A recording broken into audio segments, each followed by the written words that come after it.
There you are. Team, this episode is brought to you by Crafted Finance. Hello, Crafted Finance. I've actually had a excellent conversation with Teddy there, with Luke and Matt. Mate, the breakdown is awesome. I did one this morning. Yeah, provides you with a graph, provides you with the options. So good. Yeah, very And he's been getting a lot of people hit him up. I was surprised. Yeah. Not that I doubt that. I'm surprised our sponsorship works. But he's been getting a bit. And I like the bit where he even just shows you if you just add this much extra, this is what it does over the term of the loan.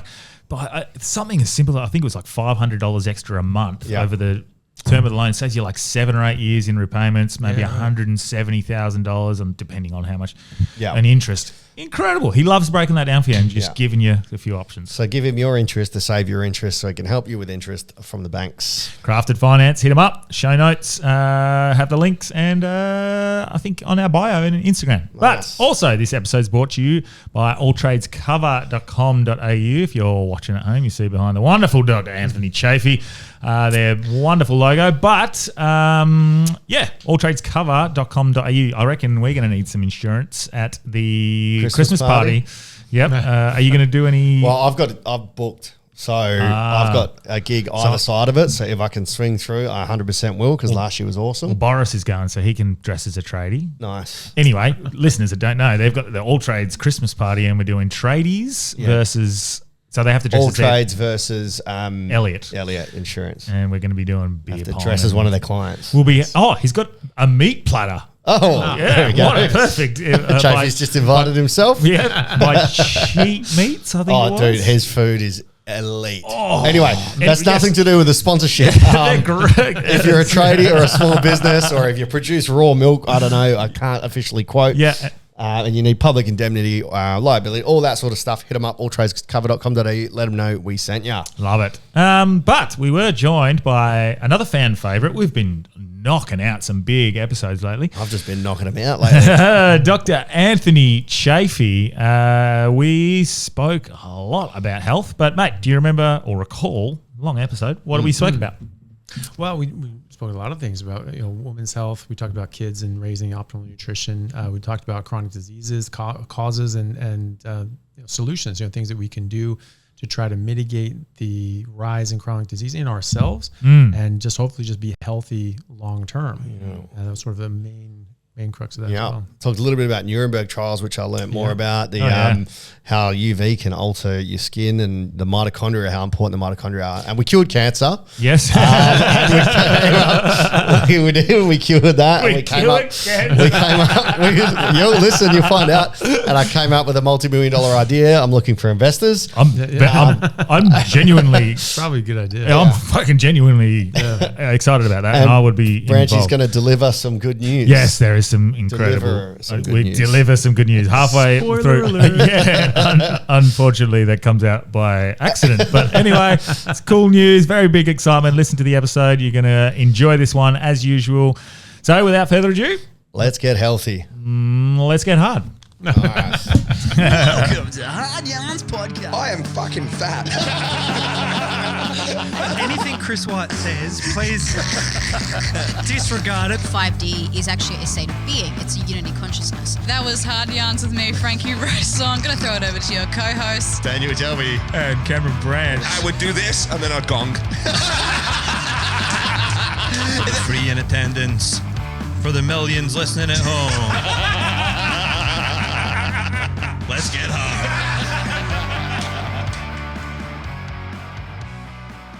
I mean, if it does get involved, they're playing a game, because the penalty for violating the Nuremberg code is death. So is that what it is? It is death. Oh my lord! Is that who put that in place? Because I don't know my history. Are we gonna? We all did. Should we start with Nuremberg? So, the Nuremberg Code. Yeah. So was it in place by United Nations, or America did it, or it was after World War II. It was because of the Nuremberg trials with the Nazis. So it was the Allied forces came together. I don't think that would have been the UN at that point, but it was the Allied forces. Had the because that even included Russia. Hey, they were a team back then, right? They were Russia. on the Allied. They're part of the Allies at that point. Yeah. They had been part of the Axis powers, and then Hitler turned on them. Right. And even though they were getting like 30% of their material and gas and machine munitions and things like that, during World War I, France was the tough nut to crack. They just cracked their armies against the French wall for like 3 years. Couldn't break it. But they took over Russia in like 6 weeks. Oh, wow. Right? And so they thought that they took over in World War II, different era, but they took over France in about 6 weeks. And then they were like, well, Russia must be, you just walk in there. And so Stalin was actually getting ready to invade like Finland and Scandinavia at that point. That was going to be a big, big problem because you're going to have both of them in there. And then all of a sudden, Hitler went boom and attacked St. Petersburg and caught him off guard and things like that. But that ended up, now he's split. Now he's on wars on every front, and he had the Axis sort of allies with Japan and Mussolini and Italy, but they weren't really allied. They didn't trust each other. They didn't like share intel. They didn't share the technologies and things like that. Like they each had technologies for different ships and planes and guns and tanks that they did not share with each other. Right. And so actually they could have actually been really, really big forces. Yeah. The Allied forces did that. And so we swapped and changed, engines and guns and this and that actually were able to come up and actually outgun a lot of the Germans and things like that. But once Germany got shut down, they did the Nuremberg trials, which were basically trying them for all the Nazis for all these crimes against humanity. And a lot of these people were executed.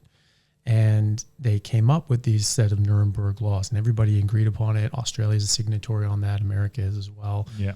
And so they say, okay, this is international law. We all agree upon this. And the penalty is death for most of these things. And one of those is that you are not allowed to force anybody to take any sort of experimental medical treatment against their will.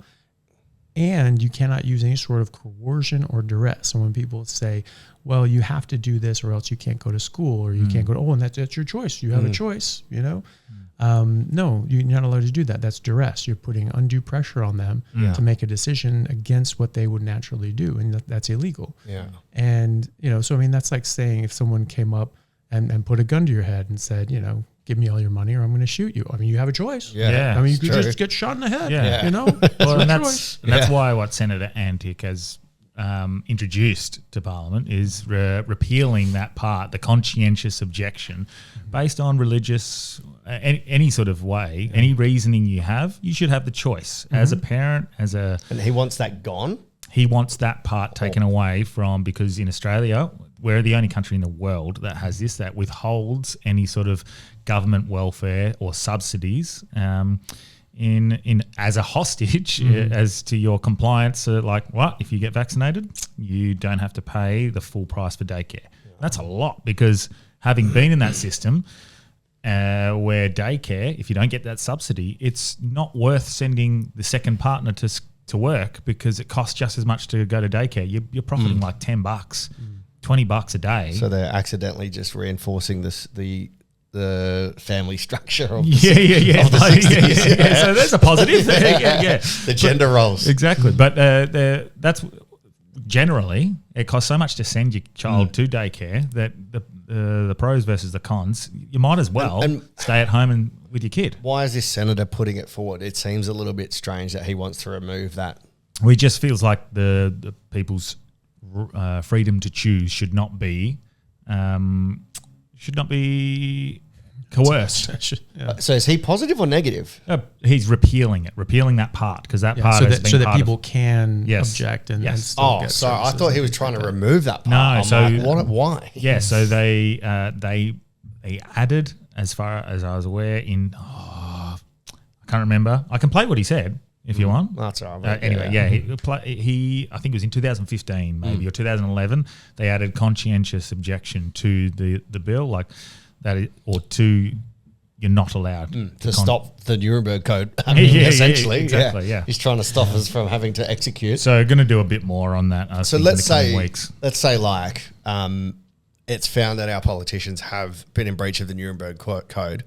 Do we have to murder them? Is that what happens? The thing is, this is international law, and so it's the international community that sort of enforces these things, and so if they just don't enforce them, then Yeah. it's like at school. If your teacher doesn't put the rules in, you don't. Well, could they play by the rules? Could they argue? Well, it's not coercion. It's they can it's argue just whatever here's they a want. choice. Well, that's it. But here's a choice. But that's the thing: is it duress? And it explicitly says that in duress, no act of duress. Yeah. Right. And so putting you in that position where you have to choose one or the other. That's duress. It's poverty or community. Yeah. And I guess lose your job. Yeah. Or, that comes to what we're experiencing now. And this is probably going to affect you. I know you're here to talk about health, but digital ID and the social media ban and basically being able to repress and censor whoever they want, you speak out in regards to health against really what is the mainstream narrative. So you potentially could fall under some of these strict guidelines that they're going to probably make us adhere to. Yeah. Does that scare you a bit? Oh, anytime you have severe governmental control and things like that over people, what they can say, do, and think, and where they can go, I have a problem with that. I mean, you look at a communist USSR and China now. You had to have papers to go everywhere. I mean, we saw this during the lockdowns. They thought this, we need to keep people corralled, but that was sort of what the USSR was like. You had to have papers. You weren't allowed to go out certain distances. You had to stay put. I don't know what it is, but you go back to feudal era and before. There were serfs, were basically the peasants, but they were basically slaves. They couldn't own property. They didn't have a say in anything, and they couldn't amass wealth. They were just constant renters. So you just live in these Gen houses. Alpha now. Yeah, well, but that's what they're trying to get back to. It's 2030. You own nothing, and you love it. I bet you do. Yeah. And that's what they said in the 1800s when they were trying to repeal slavery. They said, "Oh, actually, no, they like it. No, we take care of them." It's just like, shut up. Yeah. And it's the same thing. If you it's just going back to feudalism. That's all it is. They're trying to get certain people themselves owning everything. They're the land barons. They're the dukes and the kings and things like that. They own all the land. And then everybody else, which is all of us, they are permanent renters, and they just constantly have to work to generate income for these guys. They can't own property themselves and generate income themselves. So that's the serf class. So that and the serfs were tied to the land in Europe, in feudal England and things like that. So they were tied to the land. So if a baron sold this chunk of land, the people came with it, right? So they're slaves. They're owned, their property, right? They're chattel. So that's something that now you're seeing. You're not allowed to move. In the USSR, communism is just feudalism remastered, right? It's the same thing. You've got certain people who own everything. The people own it. No, the government owns it, and there are people in the government that run the government, so they own it. Yeah, you don't own it. If the individuals don't own land, then the people don't own anything. It's the government, it's the feudal system, it's the barons, it's the king. Yeah. Right. So Stalin is the king, and he owns everything, and he gives powers to other people, and they profit from that. That's the same thing as a monarchy. When you just have the king, and he has his barons and his dukes, and he grants favors to them, and you get this land, and you control those people, and all that sort of stuff. And so those papers, those travel papers and documents, where you had to have permission just to do anything. You had to, to go and visit your mom. You had to have papers. Papers. Where are your papers? You had checkpoints. You had this. You had that. And that's what digital ID does again. And it does that in a digital sense. But they track you everywhere, right? Yeah. You can't even forge documents, try to get it the hell out of there. Yeah. In China right now, we have this social credit score where people didn't do what the government wanted them to do. They're not allowed to work. They're not allowed to have a house. They're not allowed to have access to their bank accounts. So now there's this new homeless population of people living on the street because they don't have access to the grid anymore. Yeah. Right. And when we have such high levels of influence corporate wise, and we'll stick to the health aspect, there's no reason for some of these people to make decisions based on our best interest when it regards to health, because they make no money off us being healthy, of which you've been obviously helping a lot of people with. So that's probably, among other things, probably my biggest concern is my freedom of choice to choose what I eat, or what medications I want to use, those sorts of things. That can very easily be stripped away. Yeah, well, I mean, they have that now when they're talking about that, how you'd have like a carbon credit score, right? And so you're only allowed to get few ounces of meat per day or per week or something like that. It's insane. Even though regenerative cattle farming, livestock farming has been shown to actually sequester more carbon in the earth. It's actually carbon negative. It's not even neutral. It's net negative. Is that because the plants required soak up the carbon from the environment? The land will be a natural carbon sink, or the water from the dams will be absorbing carbon. Mostly with the grasslands. So because large ruminant animals like cows co-evolved with the grasslands. This is why Australia is not as like verdant as the middle of America or Western Europe or something like that, because they didn't have big ruminant animals here for hundreds of thousands of years, right? Yeah. And so those grasslands co-evolved with the ruminants, and they sort of help each other out, sort of a symbiotic relationship.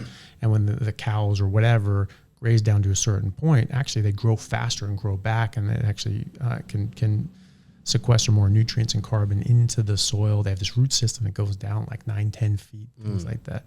And it's just very good for the environment. And so actually that improves the environment. If you do it right, you're doing overgrazing, shock, agriculture. Yeah, that's not good for anybody. But when you do it right, it actually, you produce more cattle, you produce more meat, it's healthier, and you improve the land. When Europeans first got to North America, there was like over 100 million buffalo in the middle of America. The grass was so healthy, it was over 9 feet tall.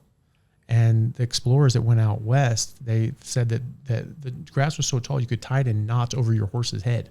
Wow. While you were on horseback, right? And I was just in Santa Barbara. There's a Santa Barbara mission there. And the same thing. I read this there, and they were talking about how the grass was so tall in California that it was like 9-10 feet tall, right? And that's because of the 100 million buffalo and hundreds of millions of gazelle and antelope and things like that. Because they eat that down quickly, sharply, but they're all stomping on their own food, and they're defecating and urinating. Okay, so you can't just sit there and just graze this down to a nubbin. You have to keep moving, and so that's why they're migrating. You always keep moving and moving and moving. So it forces you can't overgraze. Yeah. So with the Australian version of it, is it because our land hasn't had that evolution, that the cattle farming has been considered to destroy the natural lay of our land? Like, how it ruins water systems, all the foot traffic from the cows just destroy billabongs and creeks and natural water sources and just kill everything. Is it not quite as applicable to Australia, or is it because we're doing it wrong way? Because I don't know too much about it. I think all I know is that it does kill a lot of natural water sources. Okay, yeah, I haven't looked into it too much here in Australia, but yeah, you can definitely do it wrong, and you can overgraze, and you can have too many animals in a certain area, and you can, if you're migrating through, there's some shock and awe for a while, but then you move on, and the land gets to heal, and the plants come back actually better. So they've shown a guy named Alan Savory, who has a really interesting TED Talk that's available on YouTube. But he's been doing this for like 40 years. He's an ecologist from Zimbabwe, and he's been just terraforming deserts and revitalizing them. Wow. And he said they take big herds of animals, bunched and moving. That's the key thing. You can't have them all spread out and overgrazing. So they're bunched and moving, mimicking like a migrating like a natural lawnmower. Yeah. And when they're bunched and moving, because they're scared of predators, right? And so like in Yellowstone, they actually reintroduced wolves, completely changed the behavior of the animals, completely changed the environment and the actual waterways and ecology as well, because now they weren't overgrazing out in the grasslands. Now they couldn't just be out there in the open. They had to be dipping in and out. It changed their behavior because there were predators there. Yeah. And it actually improved the land, like within 20 years, massively. Like shored up the banks. They weren't having flooding and changing waterways and things like that. It was actually much better. So Savory's been doing that with regenerative farming, regenerative agriculture, and also just going to deserts. Yeah. And he shows these pictures on there where it's just barren. There's just a bunch of sticks. Yeah. And all of a sudden, the next picture is just like grasslands and forests. In any country, or like, it's so ironic. His name's Savory and he's working with food. Is he just doing like Africa? Is he doing America? Is there specific environments, or is he just like? He's everywhere. Yeah. He's specifically in Zimbabwe. Yeah. And like where he is, he's like in the middle of the desert, like in Zimbabwe, right? Yeah, yeah. And but he's like his ranch is like a jungle. It's like just this crazy thing. And he has water year round. I was going to say, how does he? Yeah, this is interesting to me because where does he pull water from? Because the desert's like a desert, right? So there's water usually parts of the year, right? Right. Yeah. But then because his land is so healthy, it never goes away. It's just always flowing, and then it goes off his land and just Yeah. Wow. Okay. Yeah. See, because if it's just dry topsoil, it'll just goes evaporate away. Or like roll off. And also, the hooves of the animals actually dig into the ground a bit. And so it's not just this flat surface where rainwater will just wash right off. Yeah. Right. And washes the seeds and things like that. Yeah. It actually pools up and sort of gets a bit and turbulent. Dung and then they their shit. The feces and urine is fertilizer. So I was talking to my friends about this. I got a lot of sheep and wheat farmer friends, and I'll butcher what they do. That's what they do too. Yeah, they do that. I'll butcher this, but the regenerative farming aspect is imagine having 3 fields, and they'll have the 2 will be used for wheat, and then 1 will be used for the sheep. And then that for that year, and then they'll rotate. The next year it'll go to the next one, and it just keeps the soil healthy. Because if you just keep using the soil over and over again, destroys it. So you're sort of that's mining. a very broad. Well, you can think about it as mining minerals. You're mining minerals out of the dirt, right? Yeah. And plants pull out these minerals out of the dirt, and then they're gone. Yeah. And then you crop them and you send them off. They're gone now. Yeah. If you have animals there eating them, they'll use some of those nutrients, but they'll also replenish it with their manure and their urine, right? And so you need animals. I mean, even in the Bible, it said that you can't farm on the same plot of land for more than 6 years. It's like 6 years you can grow crops, and on the 7th you just let it go back to nature and you let animals go on there. Is that in match with on the 7th day there's rest? They just came up I with don't know. on the 7th year you rest? No, I think that was just a more practical sort of thing that you need to let the land rest for a while. And also years were shorter back then as well. So like by a very small amount though, wasn't it? 3 months less, I think. 3 months? Yeah, because do you know any of the history? I didn't know how long it was, but I thought it was, well, I don't know. But yeah, slightly closer to the sun or what? No, because they added months in. Not the time. The Roman emperors added in months. I see what you mean. A year wasn't 12 months. Yeah, I see what you mean. Well, they had like a lunar calendar before that too. Yeah, was it 13? Actually, I could be wrong here. Maybe that was like 13 was still the same amount of days. I just broke it down differently. Yeah, I'm an idiot. So, but they did have 13. I think it was 13, and it was 28 days. Yes, right. It was exactly even. Yeah, that makes way more sense. And one extra day to sort of like honor. Whatever. I think I can't remember what it was. Honoring the Sabbath. No, not Sabbath. That's a very Christian thing, I think, or whatever. Or for them to know in the Bible that you need to give your land a rest is it's not new knowledge. And crop rotation. Yeah. We've been doing that forever. Yeah. Now we're like, we'll just put in fertilizer, and you just keep doing it. I was like, all right, well, what does your fertilizer have? Selenium. Yeah. Bet you doesn't. Yeah. Iodine, things like that. They're generally petrochemicals. Now, if you're putting manure, sure. And what about maybe you're across this like the cows eating the grass and then the leftovers sort of decomposing into the ground? Is that can do, but normally they'll eat. Now if you let your cows overgraze, that will damage it, and you won't have grass year round. You have to bring in hay, and it'll have to take a while to recover. There's certain life cycles of grass where if it grows too much, then it'll just sort of slow down and it'll just sort of chill out. And if you're too low, it's just a nubbin, it actually stunts it as well, right? But if you get it just right, which is basically what you get from grazing properly, stepping on it, stamping on it, peeing on it, and then, all right, let's keep moving. Yeah. That actually grows 4 times faster. Oh, that's what I've been doing wrong out the front yard. You need to eat it and piss on it. Yeah. Perfect. Well, the only thing that's missing is when the cow dies, we're removing that natural return to the land because we're eating the cow. Well, but our feces should be going in the soil too. Yeah. So I don't know what they do with the treatment plants and things like that. But they're not. Yeah. Well, that's horrible. Yeah. It's the ocean. Yeah. Well, it's a big enough filtration system. Yeah. Well, the thing is that should be going back on agricultural land. Yeah. Because those are nutrients that the plants need. Yeah. Right. And so that should be going back in to plants and grass. Well, I don't know. If it comes from our shit in 2025, we're going to have a lot of fat plants. Yeah. It's just going to pass on. You do what the Japanese are doing, which they're making meat out of it. Out of shit? Yeah. What do you mean? What? Yeah. Fun facts. They're removing the protein out of the shit. Out of the bacteria. Oh my God. So what do you Who's mean eating that? When people are like, eat shit. Oh, yes, I will. Yeah. Thank you. Oh, thank you, sir. Fuck. Oh Okay. my God. How does that? Are you across that? I mean, you're a carnivore. You're going to be doing that or what? Yeah. I'm not a bacterivore. So Yeah. Yeah. Not a shitivore. So Yeah. But look, it makes a certain amount of sense because when you have ruminant animals, they actually cultivate bacteria to break down the fiber, and they actually release fatty acids and die off, and they absorb that as protein. So a cow or a gorilla or whatever eats plants, but what they absorb is fat and protein from the bacteria. Right. So that's there. That is actually a very dense nutrient source, that bacteria, and you can sort of kill it and pasteurize it and turn it into like a protein lump.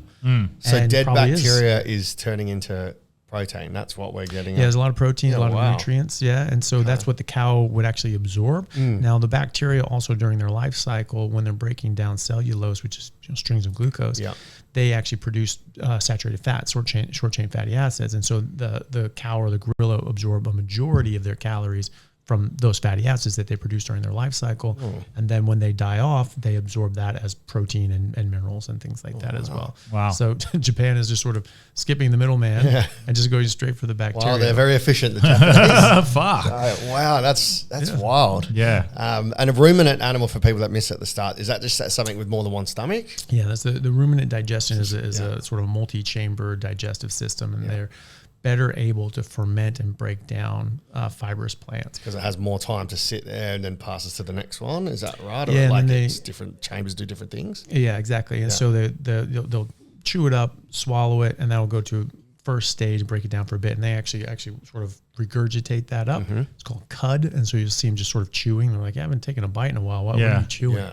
That's the cud. They sort of regurgitate back up into their mouth. Yeah. They chew that even more, break down those fibers even more. Then it goes down into the next stomach, and it breaks down from there. So it's a more efficient way of breaking this stuff down, and you can see that very easily in the dung because you look at a cow's dung. It's just it's a pat. It's just basically liquid. Yeah. There's no fiber left in it.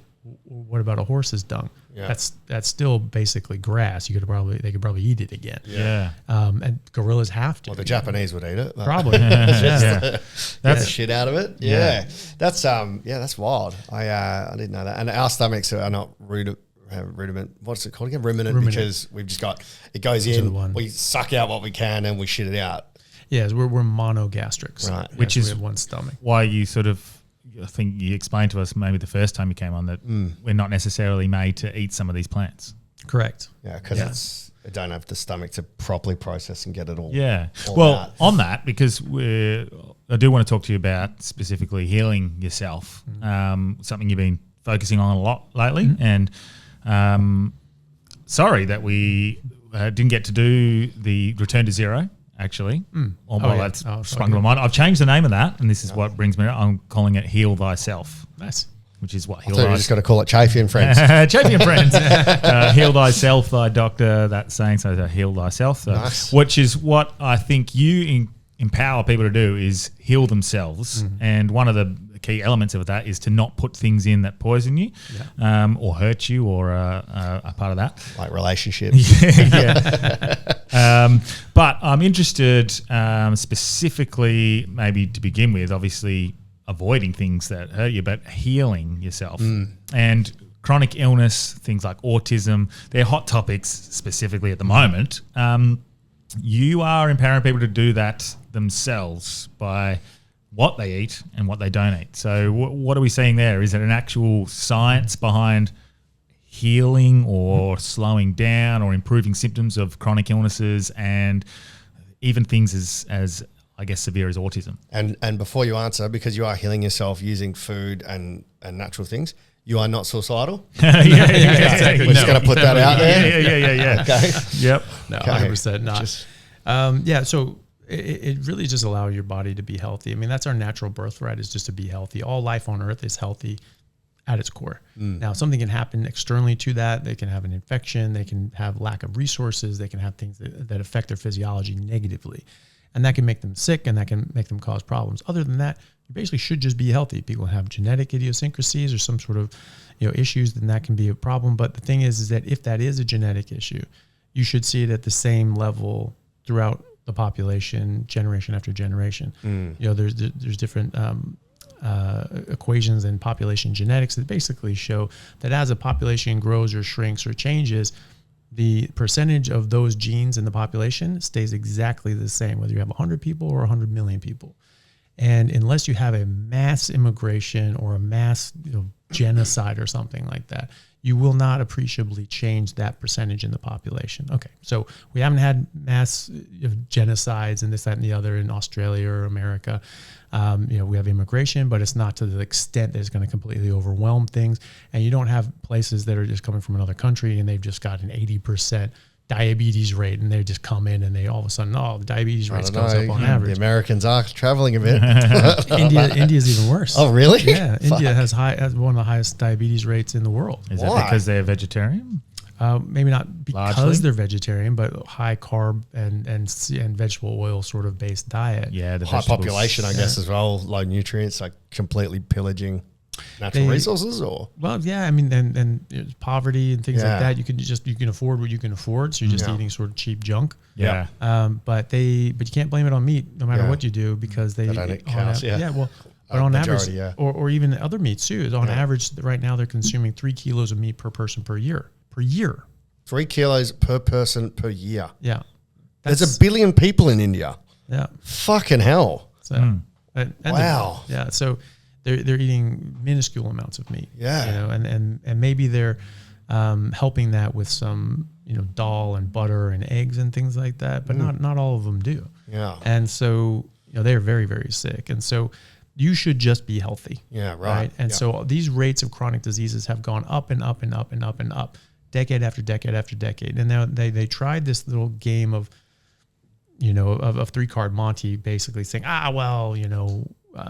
these rates of diabetes are going up. Kids they didn't even call it type 2 diabetes. They call it adult onset diabetes and juvenile diabetes. Juvenile diabetes was type 1 diabetes, and adult onset diabetes now called type 2 diabetes. Then in the 90s, there were all these kids, or 10-year-olds, that were getting adult onset diabetes, and they were getting fatty liver, which we only saw in alcoholics before that. And I'm like, this kid's never had alcohol in his life. He's 10. And he's not, how can he get adult onset diabetes? He's not an adult. And so instead of actually thinking about that for 1 minute and thinking about, okay, why did that change? We've had diabetes since 200 BC. Yeah. By that name. And described earlier than that in the Ebers Papyrus in ancient Egypt, 4,000 years ago. Diabetes. Right? Yeah. And so, and so it's, this has been around for a long time. Why did it just change in the 90s? Right? Yeah. And so, and they didn't think about that. They just decided to say, well, you know what, it's probably already been always been happening. We just didn't notice it. Maybe we were diagnosing, juvenile, people that were young, just diagnose them as adult onset. It's a completely different disease. It's a completely different issue. It looks completely differently, has a completely different presentation, and is diagnosed completely differently. Type 1 diabetes, you lose 20% of your weight in a few days. You're peeing to an extreme extent. You cannot possibly get enough water. People are drinking out of toilets because they need so much water. Like, it's insane, and they can die from this, from diabetic ketoacidosis.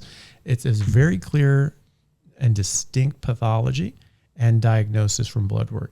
And that looks nothing like type 2 diabetes or adult onset diabetes. No, I'm sorry, you're not getting that one wrong. So one you can be born with? Yeah, it's not type 1. Not necessarily born with, but get early on. Yeah, and that's not by diet or anything. Or it could be, but could be any number of women that eat more gluten have double the risk of having kids with type 1 diabetes. Wow.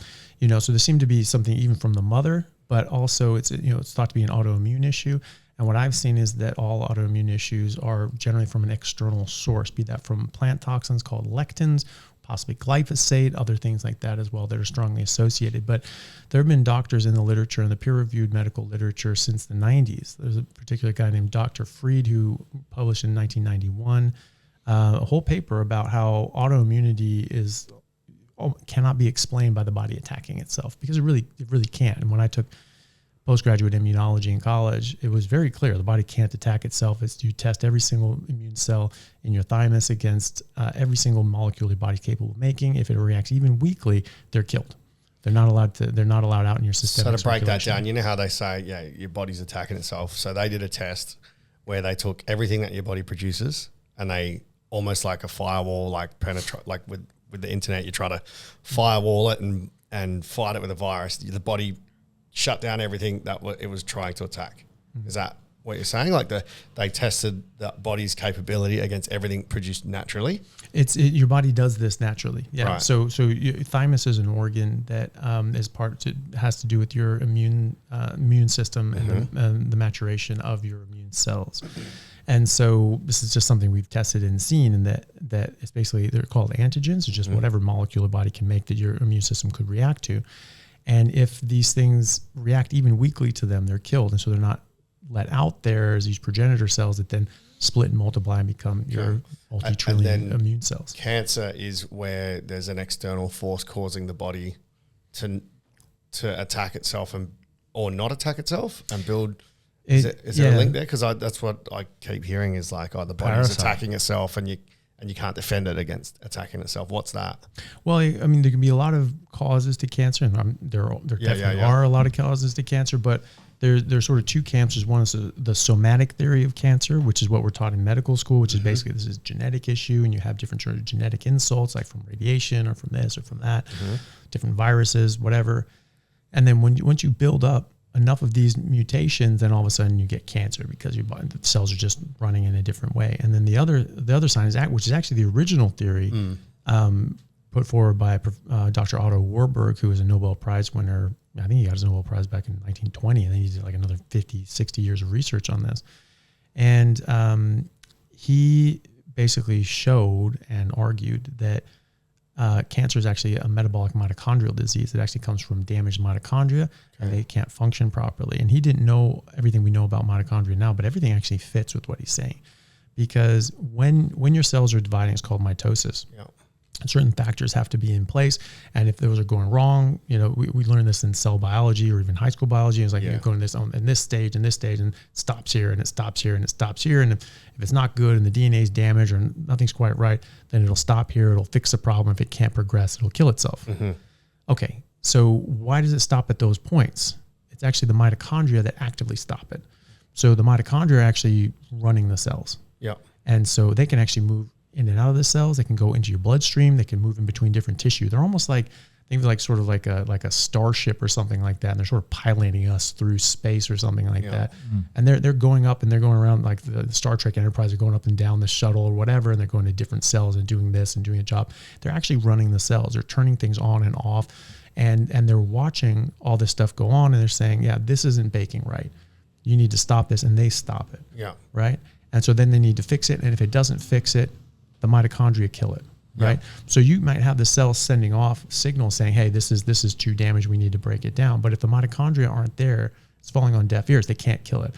And if the mitochondria aren't there and they want to divide, but there's something wrong, the mitochondria can't stop it. And so it all starts and stops with the mitochondria. If the mitochondria are there and active and functional, even if you have damaged DNA, the cell cannot divide and proliferate like you see in cancer. So cancer is unregulated cell growth. Yep. That's part of it anyway.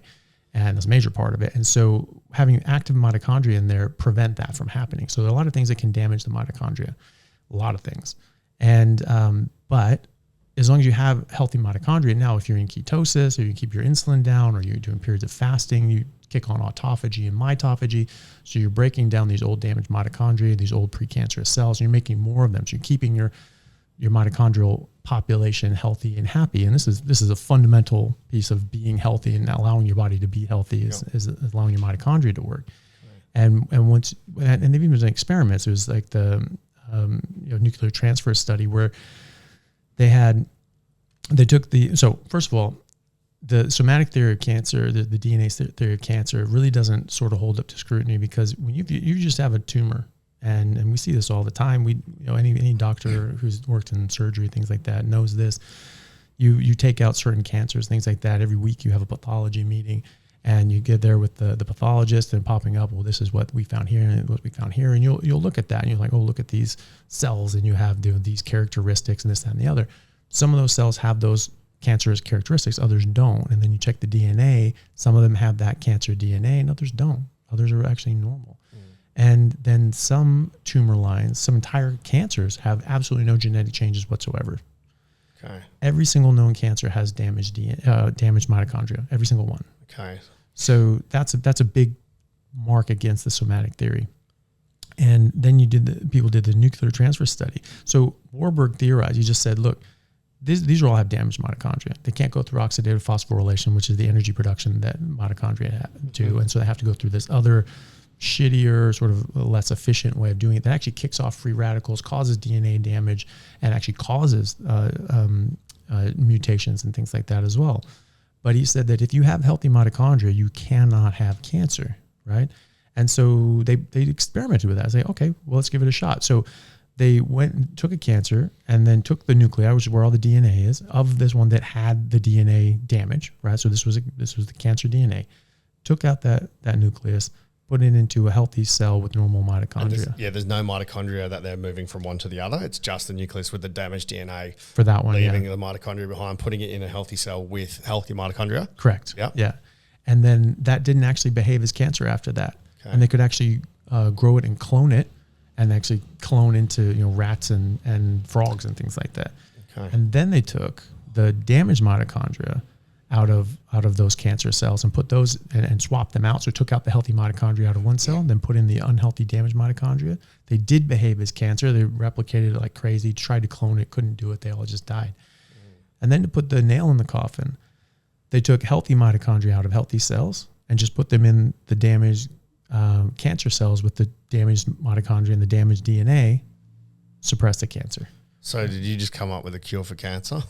Well, Warburg did, yeah. So what's the pushback? Is there pushback against this widely across the medical community? So, I mean, Warburg got pushback back in his day after DNA was basically discovered. When Watson and Crick came out and showed that, that this double helix form of DNA, they won the Nobel Prize for that. And then everything became about DNA. Everything's genetics. Oh, it's your genetics. It's your genetic.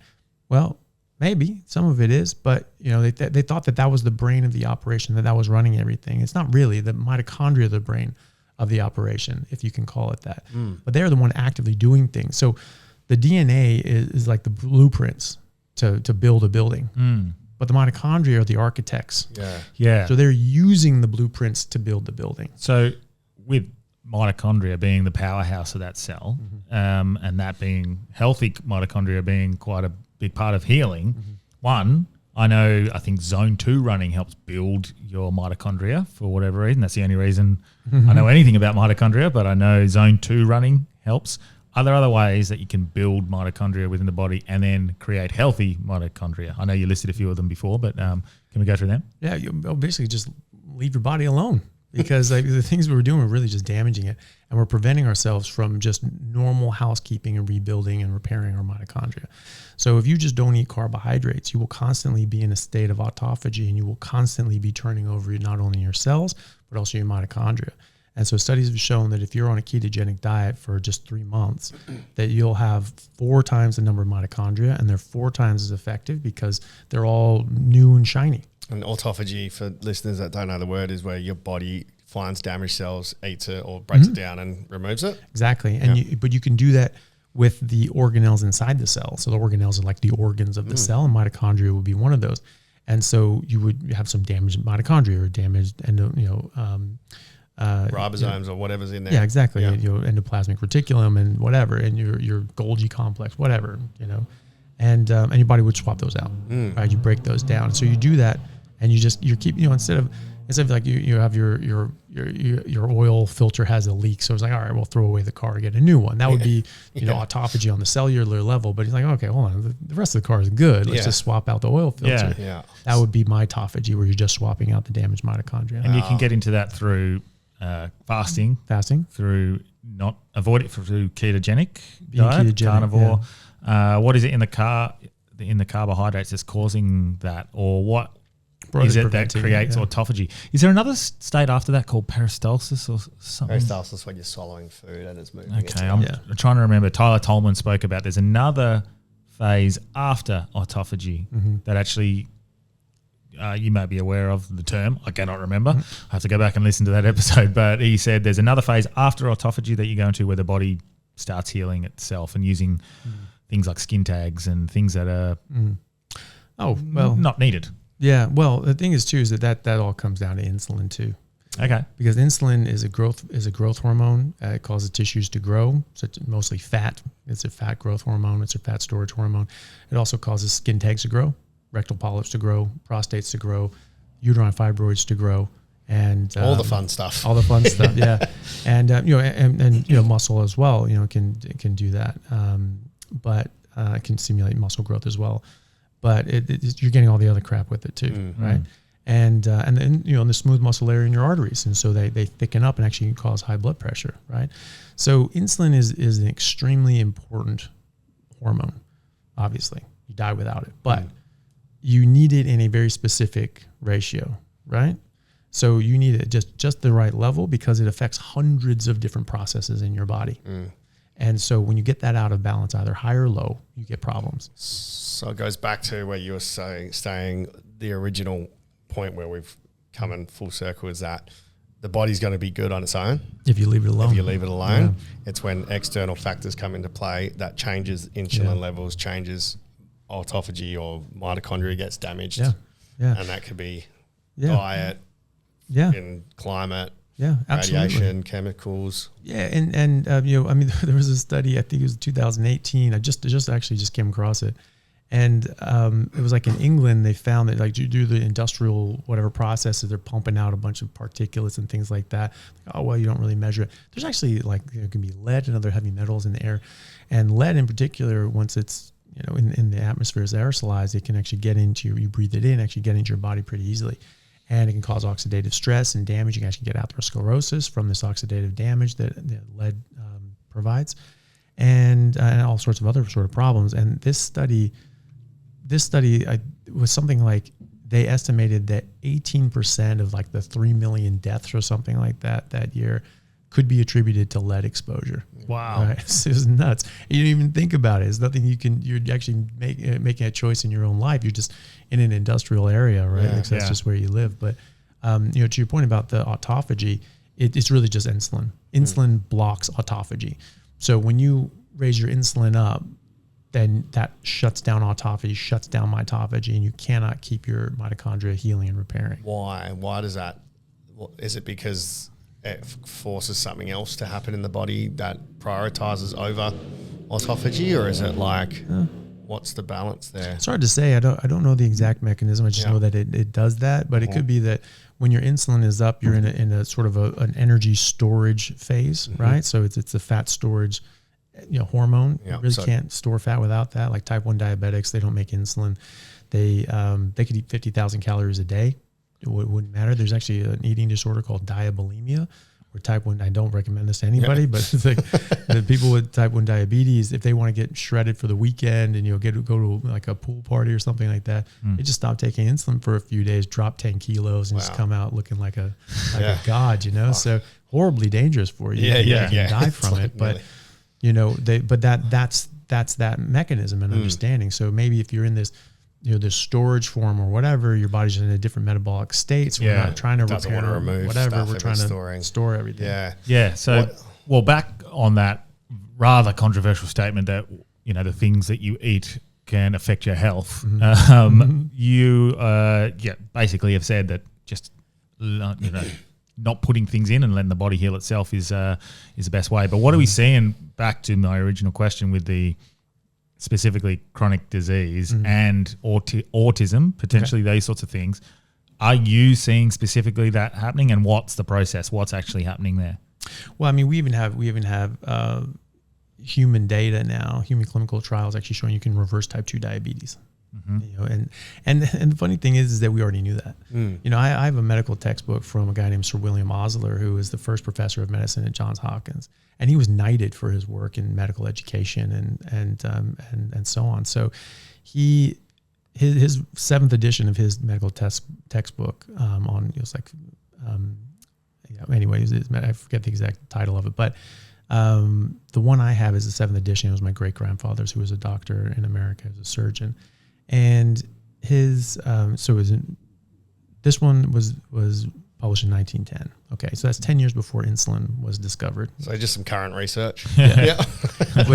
But so at the time, what's really interesting about those textbooks is like, what was the current cutting edge understanding at the time? Mm-hmm. And this was the medical textbook at the time. Yeah. That was it. That was the pinnacle, right? And in that, there's a chapter on diabetes. And they didn't differentiate type 1 or type 2. It's just, people are younger, older, seem to have a bit different sort of presentation and all the rest. But the treatment was actually putting people on a carnivore diet.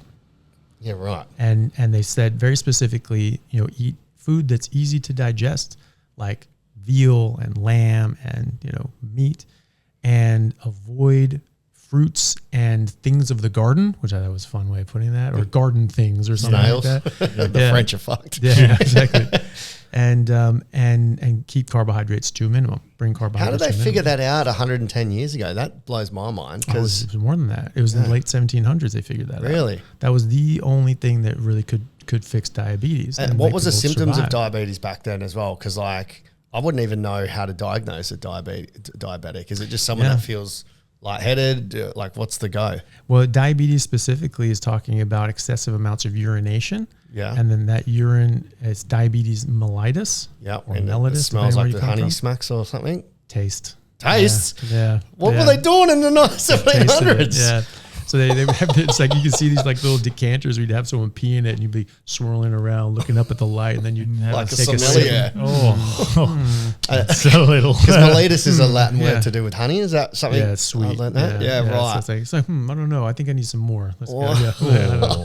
Yeah. So I think I have diabetes mellitus every weekend after too many vodkas and bourbons. I'm pissing all the time. But I'm not drinking my piss. So that's the NRL players. But so they've found the diabetes, and how did they figure out, we're gonna give you meat? Like, what's in the late 1700s there was a doctor, I think he was a military doctor in England, I believe, and he had this guy, he was sounded like he was a type 2 diabetic. He was very overweight, had these problems, just peeing copiously, and he was getting very sick. And so he said, look, you're just eating meat and you cut out everything else, and it actually cured him. He lost a bunch of weight, got better. And his diabetes went away. We weren't checking blood sugar and things like that back then. We didn't have the capability of these. Were all clinical diagnoses. And so when you get to the point where you're just peeing like mad, you were in very late stages of these disease processes, right? So the tired thing is usually how we die. I'm just a bit tired, a bit run down, sort of packing on weight. Let's just check your blood sugar. It's so routine now. And all of a sudden you're like, boom, no, this is bad. You don't even catch people as like full-blown diabetics anymore because they've been tested so often before that. You're like, you're pre-diabetic. Now you're a little more pre-down. Now, okay, you're there.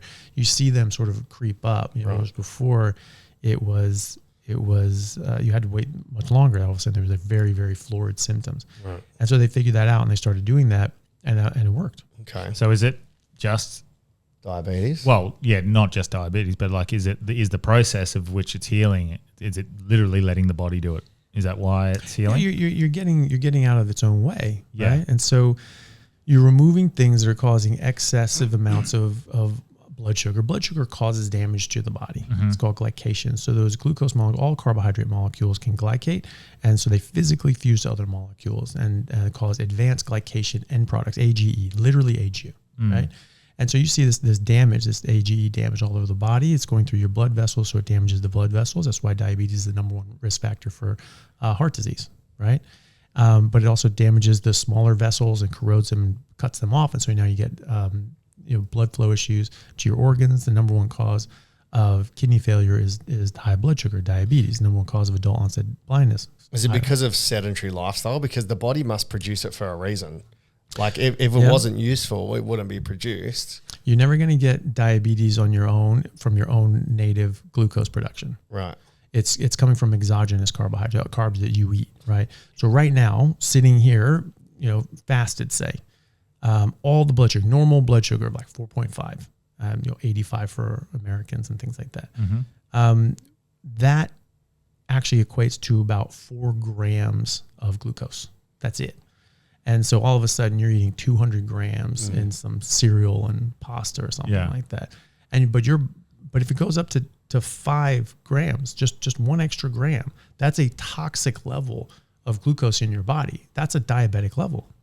1 extra gram is actually toxicity. And that causes excessive amounts of glycation, has end organ damage. I mean, that's why people get their legs amputated, is because it damages the blood supply to their feet, and then they start getting infected and rotting, and they have to cut these things off, right? Or they're risk to their life. Yeah. That's 1 extra gram. And now we're eating 200 grams, 300 grams of carbs at a time. Yeah. And it can actually cause a lot of harm. Now, even an hour later, if your blood sugar is back down to normal, that's not really the point. The point is you have this big spike, this area under the curve, you're actually getting damage under that as well.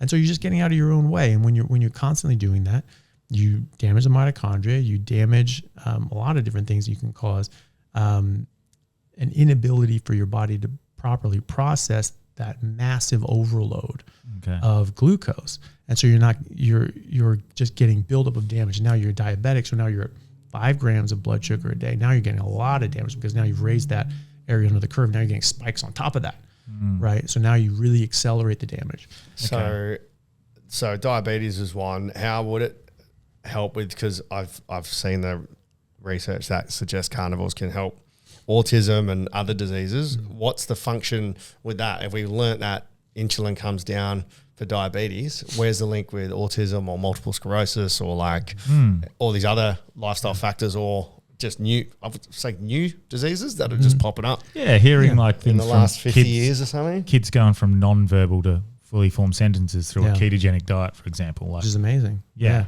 I think it's twofold for the autism. Now, there's a lot of different causes of autism. So, there's autism spectrum disorder, spectrum of symptoms. There's likely a spectrum of causes, definitely a spectrum of causes for most things. But I think a lot of it comes down to mitochondria again. And you have dysfunctional mitochondria. They run your neurons just like they run everything else. And when you're developing and you don't have proper mitochondrial function, you actually don't get proper neuronal development. And so your neurons, your brain cells actually don't develop properly.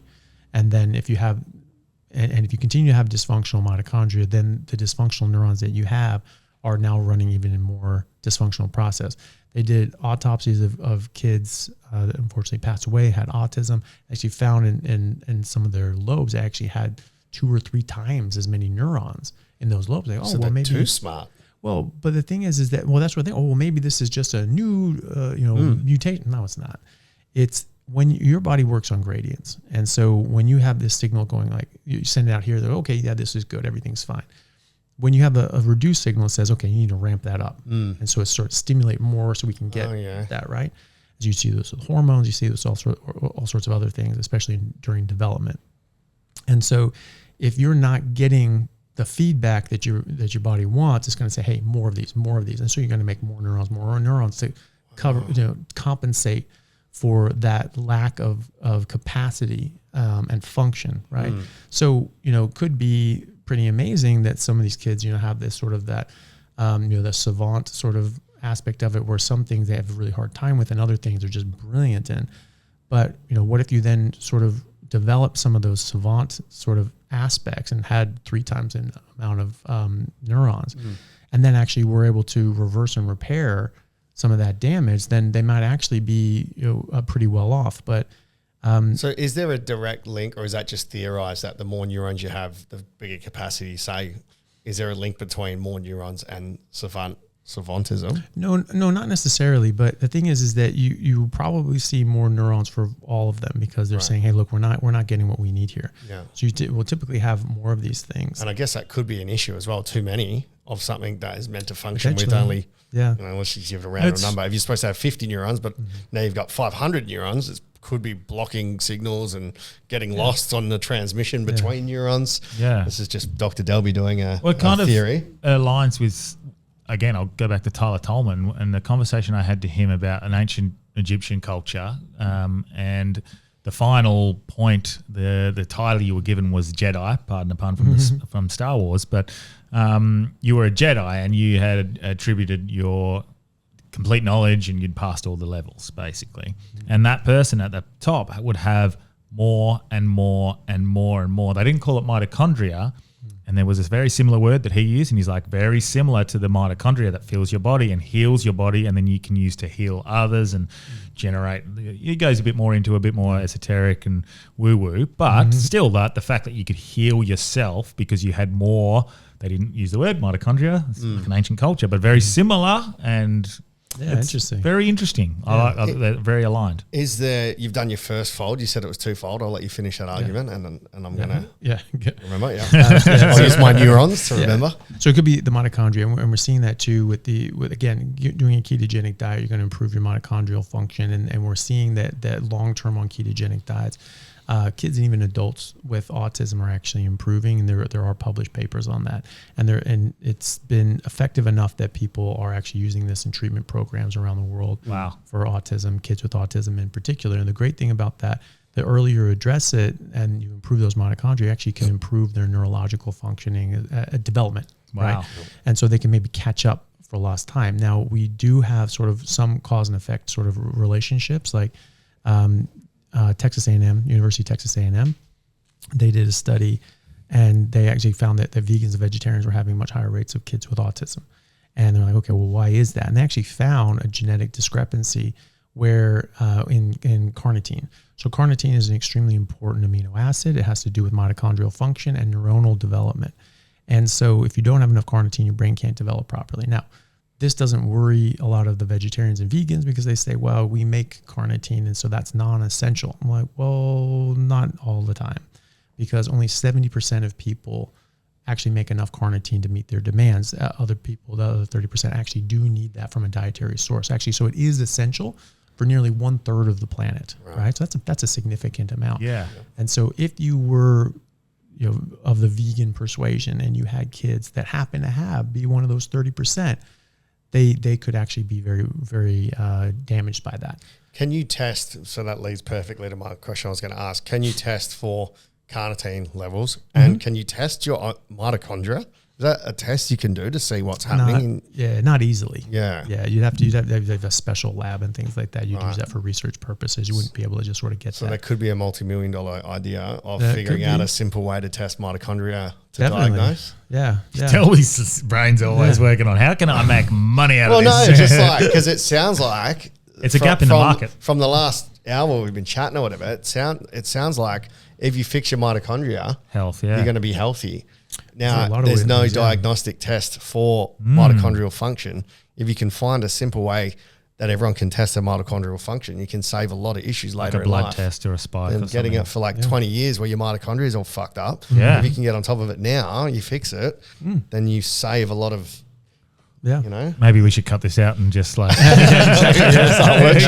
Chaffee, we will speak after that. It is a good idea, man. Yeah. Like I'm the first thing. So I'm part of a place called Reckwell, and they do ice baths, saunas, steam rooms, the lot. And it's fucking awesome. They've just added, you get your bloods done there once a week, and then there's IV as well for what you're potentially lacking. But as soon as I seen that you could get your bloods checked, I was like, fuck. What do they test? What level? Whatever you like. There's 3 different levels of how much, like testosterone and stuff. Everything. Right. So the lot. So you can have I think there's like I don't want to go and misquote them, but there's like a $89 test that covers your general stuff, a more in-depth one, and then a really vast full health. The point is, as soon as I seen that was an option, I was like, fuck, I'm definitely doing that. I'm very interested. And if it's the same with mitochondria, people would be like, you offer that? I'll definitely pay for that. And carnitine, is that an easier test? Or is that? Yeah, you can do that on a blood test. And meat has carnitine, but it's the only source of carnitine. So vegans and vegetarians won't get it. Red meat especially has a lot of carnitine. That's usually the first thing that vegetarians get rid of. They might eat some chicken or something like that. And so is there something that helps you absorb carnitine or create carnitine more as well, like in symbiosis with it?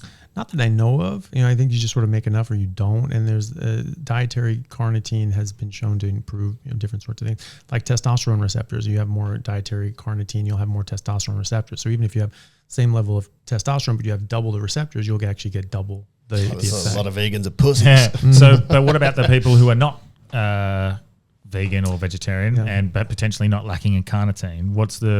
What is the process that we're seeing unfold? It's difficult to ascertain, but I think there's going to be a lot of different external insults because you're seeing kids develop very, very naturally and very, I have family members that were developing faster than their siblings, and all of a sudden it just stopped, and so you have to sort of wonder why that is and what happened right then, if anything. And so you have to wonder, but there's going to be a lot of different causes. There's going to be a lot of different things. But if they're all sort of coming down to the backbone of like, well, this is all causing mitochondrial dysfunction, which then causes neurological developmental issues, then maybe there can be a common pathway to treat them, like ketogenic diets, because you're going to improve your mitochondrial function and number, and that can improve neurological development. There does seem to be something, possibly because of the mitochondria not quite working right, that they do better in ketosis. Your brain works better in ketosis for everybody, and your brain actually utilizes ketones instead of glucose when both are available. That is the primary substrate for neurological function, and actually muscle function, heart function, kidney, intestinal function. Most of your organs and tissue will run on ketones exclusively if ketones are available, regardless of level of glucose.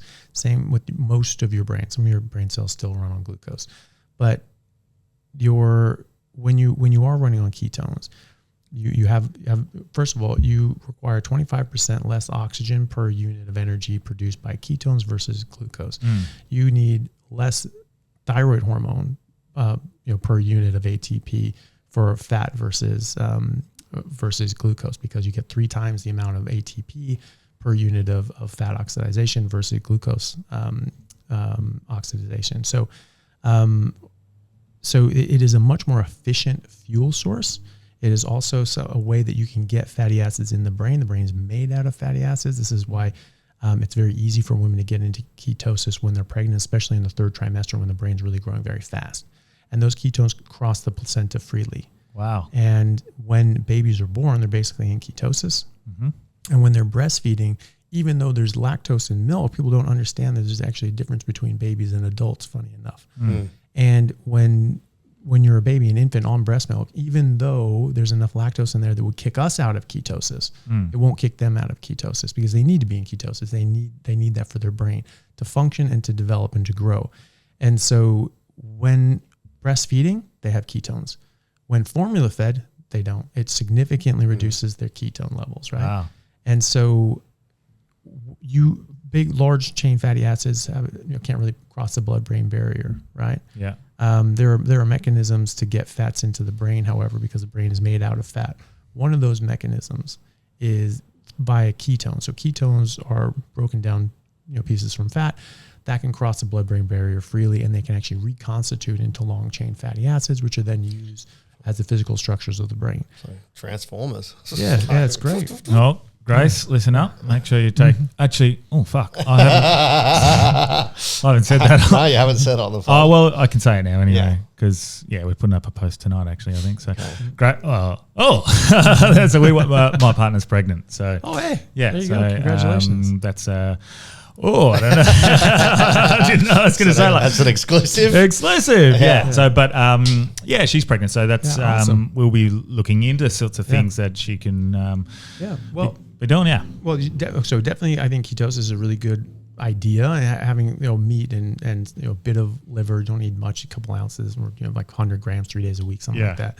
That is so important for all those different nutrients. Choline is really important. There's a new study that just came out that showed that if you supplement with or eat like 8 eggs, which would get you around just over 900 milligrams of choline, that significantly improved neurological outcomes later on in life for kids when you eat that when you're pregnant versus like 450, right? There was a significant improvement from 450 to 930, right? And so that's about 8 egg yolks, right? And has that got anything to do with colic, or is that a completely different thing? It's a different thing. Choline. Yeah. So choline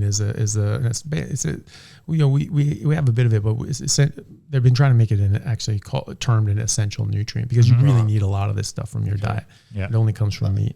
Am I crazy? I think I was speaking to someone on the weekend who said they couldn't eat red meat or chicken or eggs or something when they were pregnant.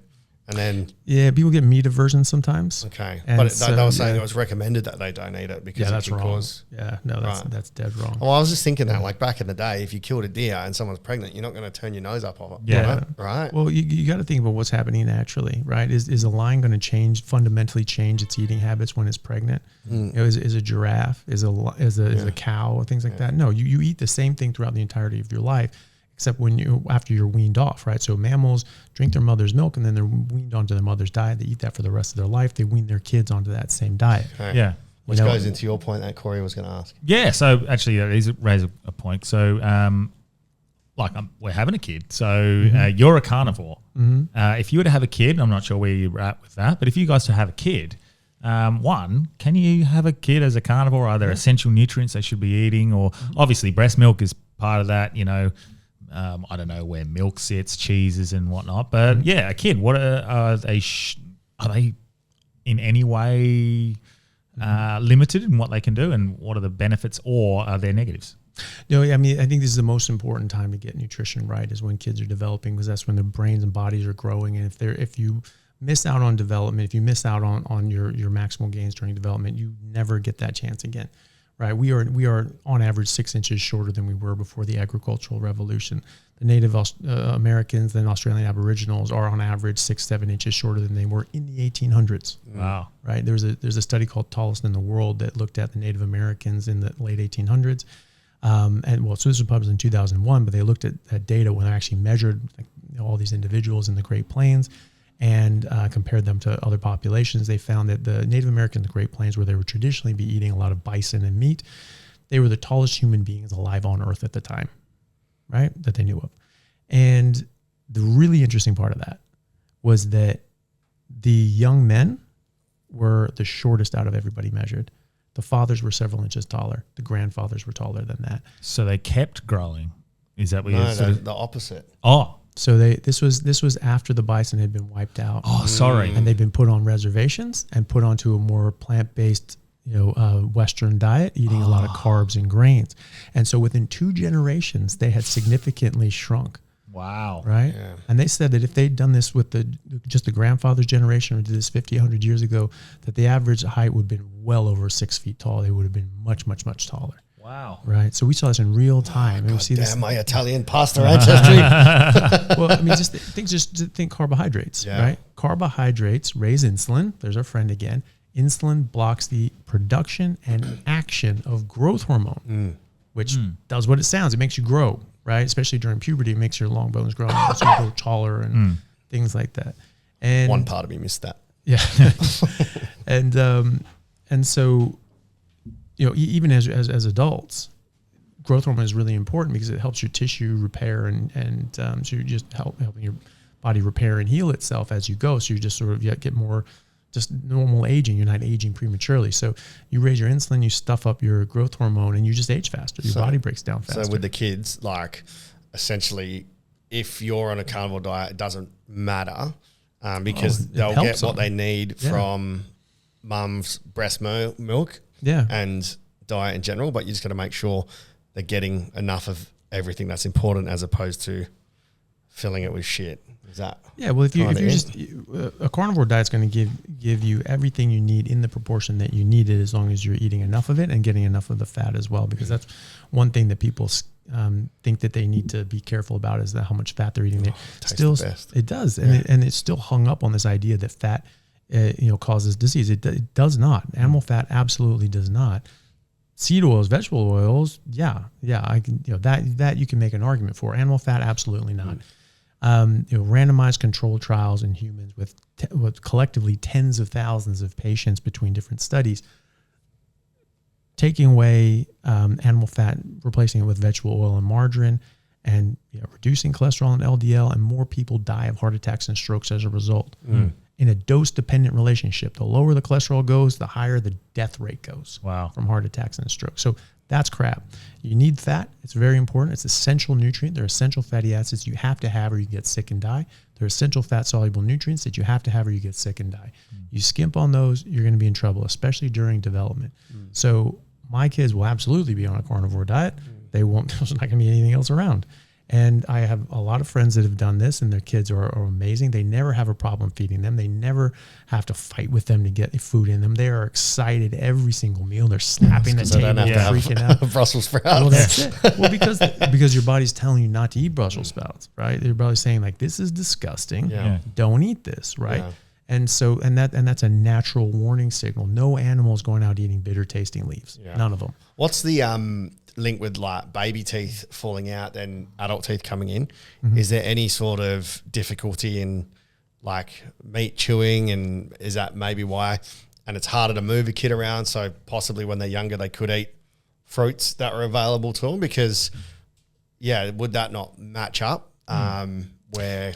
Well, you do definitely get stimulus. The thing is that if you're chewing softer food, then you're not going to stimulate the hard palate to grow. You're not going to stimulate the jaw to grow as well. But also if you're not eating enough meat and animal fat, you're not going to get the nutrient. We now know in dentistry journals, and this was actually theorized by Dr. Weston A. Price 100 years ago, that actually crooked teeth, small jaw, small hard palate is actually from fat-soluble nutrient deficiency, so specifically animal fats. Right. So vitamin K2, D3 are the main two culprits that people are missing, and for facial development. Yeah. And so when you don't, it's most commonly K2, and then secondarily D3, and also you need K1, you need calcium, but you can get those from other sources. But K2 only comes from animal fats. You can't really convert K1 into K2. It's like a 1% conversion. And K2 only exists in animal fat. D3 you can only get from either animal fat or from the sun, and we're told to avoid both, right? So you're getting smaller jaws, smaller hard palates, and you're getting crooked teeth because the teeth are coming in the same size. And so if they want to come in this shape, okay, they're going to come in fine. But if you're cramping that space up, they're still coming in. Which links back to, I think the first time you came on the pod, you told us about the English, where in England all the meat just disappeared and all their mouths started to shrink and get deformed and the jaws were smaller. And that's why the English have got fuck teeth. Like it wasn't just a riff on them. It's not eating enough meat. It's not eating enough fat. Exactly. And didn't also in that book, Weston O. Price, he talked about the cavities as well and the natural diet using that. So that's a very good proof that humans are not designed to eat carbohydrates, because no animal's natural diet causes tooth decay. Because if you lose your teeth, you lose the ability to eat and you die, right? So if you're eating something that's rotting your teeth, by definition, you are eating something that does not belong in your body. And oral health is a window into your overall health, especially your cardiovascular health. We've seen this strong correlation between bad health, gum health, tooth decay, and cardiovascular disease and other sorts, specifically cardiovascular disease, but general illness around the body. Now, every time you brush your teeth, you get a transient bacteremia, meaning that those bacteria get into your bloodstream, and then then they get sort of stopped up. But they can actually do something during that time. If you have mechanical valves in your heart, or if you have some sort of anatomical discrepancy, or you have a total knee replacement or something like that, like you can't go to the dentist just one off. You have to take antibiotics first, because that's brushing your teeth, that's one thing. But getting actual like a cleaning or something like that's going to get a lot more bacteria into your bloodstream, and that can actually then seed and grow on your knee replacement, for example. So I have a note today to call dentist. I'm sort of second guessing. You're saying like having a dental proper clean can be a negative? Well, it just more bacteria will get in your bloodstream. And so if you had like a prosthetic hip, you would need to take some antibiotics before you can still do it. But it's just understanding that those bacteria are going to get in your body. So is that completely benign? Well, it turns out that it's not, because certain types of those bacteria can damage your body, right? And so if you're eating a carnivore diet, you don't get those things. You don't get the bacteria that rot your teeth that cause cavities, because those are carbohydrate-eating bacteria that cause cavities. And then the bacteria that cause gingivitis, such as Porphyromonas gingivalis, that doesn't eat carbs itself, but it cannot grow without candida, and candida has to have carbs. And so they grow in a dual biofilm, so they grow together. And so if you don't have carbs, and you don't have candida, and you don't have Porphyromonas gingivalis, and this actually reverses gum disease, which is like impossible to cure. Because I heard once your gums recede, they're gone. So and especially come back? Well, some people anecdotally are seeing some of that come back. I'm sure there's a limit to that, but the gingivitis, the bacteria that's damaging your gums, that goes away. Because if you're not feeding it with what it needs, it just dies and can't exist in your mouth? Yeah, and specifically the candida, because it can't grow without candida, right? And so candida has to have carbs. So if you're eating carbs, you're going to have candida. Not like oral thrush where it's all white and gross, but there's going to be some in there that you can't see. And Porphyromonas gingivalis is going to grow with that. And so that causes a huge amount of problems, right? And so that, A, proves that we're not designed to eat carbohydrates, but B, this is, again, how do you stay healthy? Well, don't eat carbs, and you're not going to have this, and this bacteria is not going to get in your body. and damage your arteries. Because that's the thing, it causes oxidative stress. It damages something called the glycocalyx, which is sort of these hair-like sort of things inside the vessels of your arteries. They're really important. You start damaging those, and you can start getting to the vessel wall. You can start damaging those. So glucose damages that. You eat carbohydrates, it damages that glycocalyx, and it shuts it down. It can take hours to rebuild that. Would it suggest that like we can eat carbs, but just not at the crazy levels? Like if we're only eating a small amount of carbs, is it not going to be enough to like feed the candida to blow the gingivitis off and all this other negative effects? Well, I mean, it may not be, to the extent that it's going to cause huge burden of disease, but it's not necessarily going to be great. I mean, if you had a bit of lead exposure, it's not as bad as a lot of lead exposure, but there's going to be some sort of damage there, right? And so in certain people, that's going to build up. And so you have purphyromonas, right? That gets in your bloodstream. It damages the glycocalyx, it damages the arteries, and that can actually start the process of atherosclerosis and heart disease. We're actually seeing this we're taking out plaques out of arteries, actually seeing the bacteria in there, right? There was a study on brain tumors, GBM, glioblastoma, that looked, I think it was 26 different GBM tumors that they resected, took out of people's brains. And 89% of them had Purphyromonas gingivalis in the tumor. So the mouth bacteria is in the brain tumor. In the brain, yeah. Wow. Yeah. It's not a tumor. So, that's correlation. It's not causation. You don't know. Maybe they're just attracted to the tumor and the tumor was already there, or it may have had something to do with it. But, it's a bit suspicious. And we do have better understanding that the Purphyromonas can cause oxidative stress, damage the glycocalyx, and damage the arteries. And start that damage. There's a lot of things that damage your arteries, and that's really what heart disease comes down to. There's oxidative stress, like lead in the air, that can damage your glycocalyx, that can damage your arteries. High blood sugar, that's going to damage everything. That's going to cause those problems. Different sorts of toxins, things like that. Having low B12, which is only available from meat, so B12, B6, and folate metabolize something called homocysteine, which is an amino acid. That if it gets up too high, it will cause direct damage to the arteries. B1 and B2 you can only get from bananas in pajamas, I'm pretty sure. But there was a documentary that got pulled from Netflix about teeth causing diseases and the link between between like root canals and a lot of diseases. So kind of links into what you were just saying. They've taken it away. That's interesting. I think I heard of that one, but I never saw it. Heard of it as well. Yeah, and but we've known that in medicine. I mean, I think I was probably first year medicine when they told us that there's this strong link between dentition and cardiovascular health specifically, overall health generally, but especially cardiovascular health. Does that mean like mouthwash and stuff like that we shouldn't be using? Depends if you like those bacteria or hate those bacteria, right? Okay. So if you're eating carbohydrates that are going to breed for these toxic, nasty bacteria, then you might need to do that. I saw something like the dentists now are like painting kids' teeth with iodine. It's just like, we need to like surgically sterilize this stuff because it's just like, this is just getting out of control. Wow. And what's the Mountain Dew mouth? Oh God! You seen that? Don't talk about the Mountain Dews. Don't talk about any of the Jews. We're going to be cancelled. Have you seen that?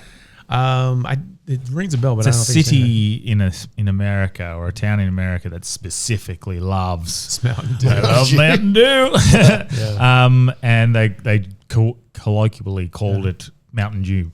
Mountain Dew mouth, and it was just people with teeth just gone. Jesus. Like meth mouth. Yeah, that bad. And probably even worse. And that stuff's talking. I mean, it looks like mutagen. It's just like this glowing green sort of thing. It doesn't look like it should be drank. And so, speaking of like toxins and things we shouldn't be putting into our bodies, you often talk about seed oils, vegetable oils, and I avoid that as often as I possibly can now. Since your very first episode, it was such a mind-opening realization, and I've done a whole week. I haven't gone the full carnivore for my whole life, but I have done a whole week off packet food, which was fucking huge. Like the Whoop results alone, just my sleep quality, ridiculous. Can't live like that. It's fucking pretty tough to just be making my own tomatoes. Feel amazing all the time. I did feel great, but the point being, so going back to the vegetable oils and stuff, I try to avoid them.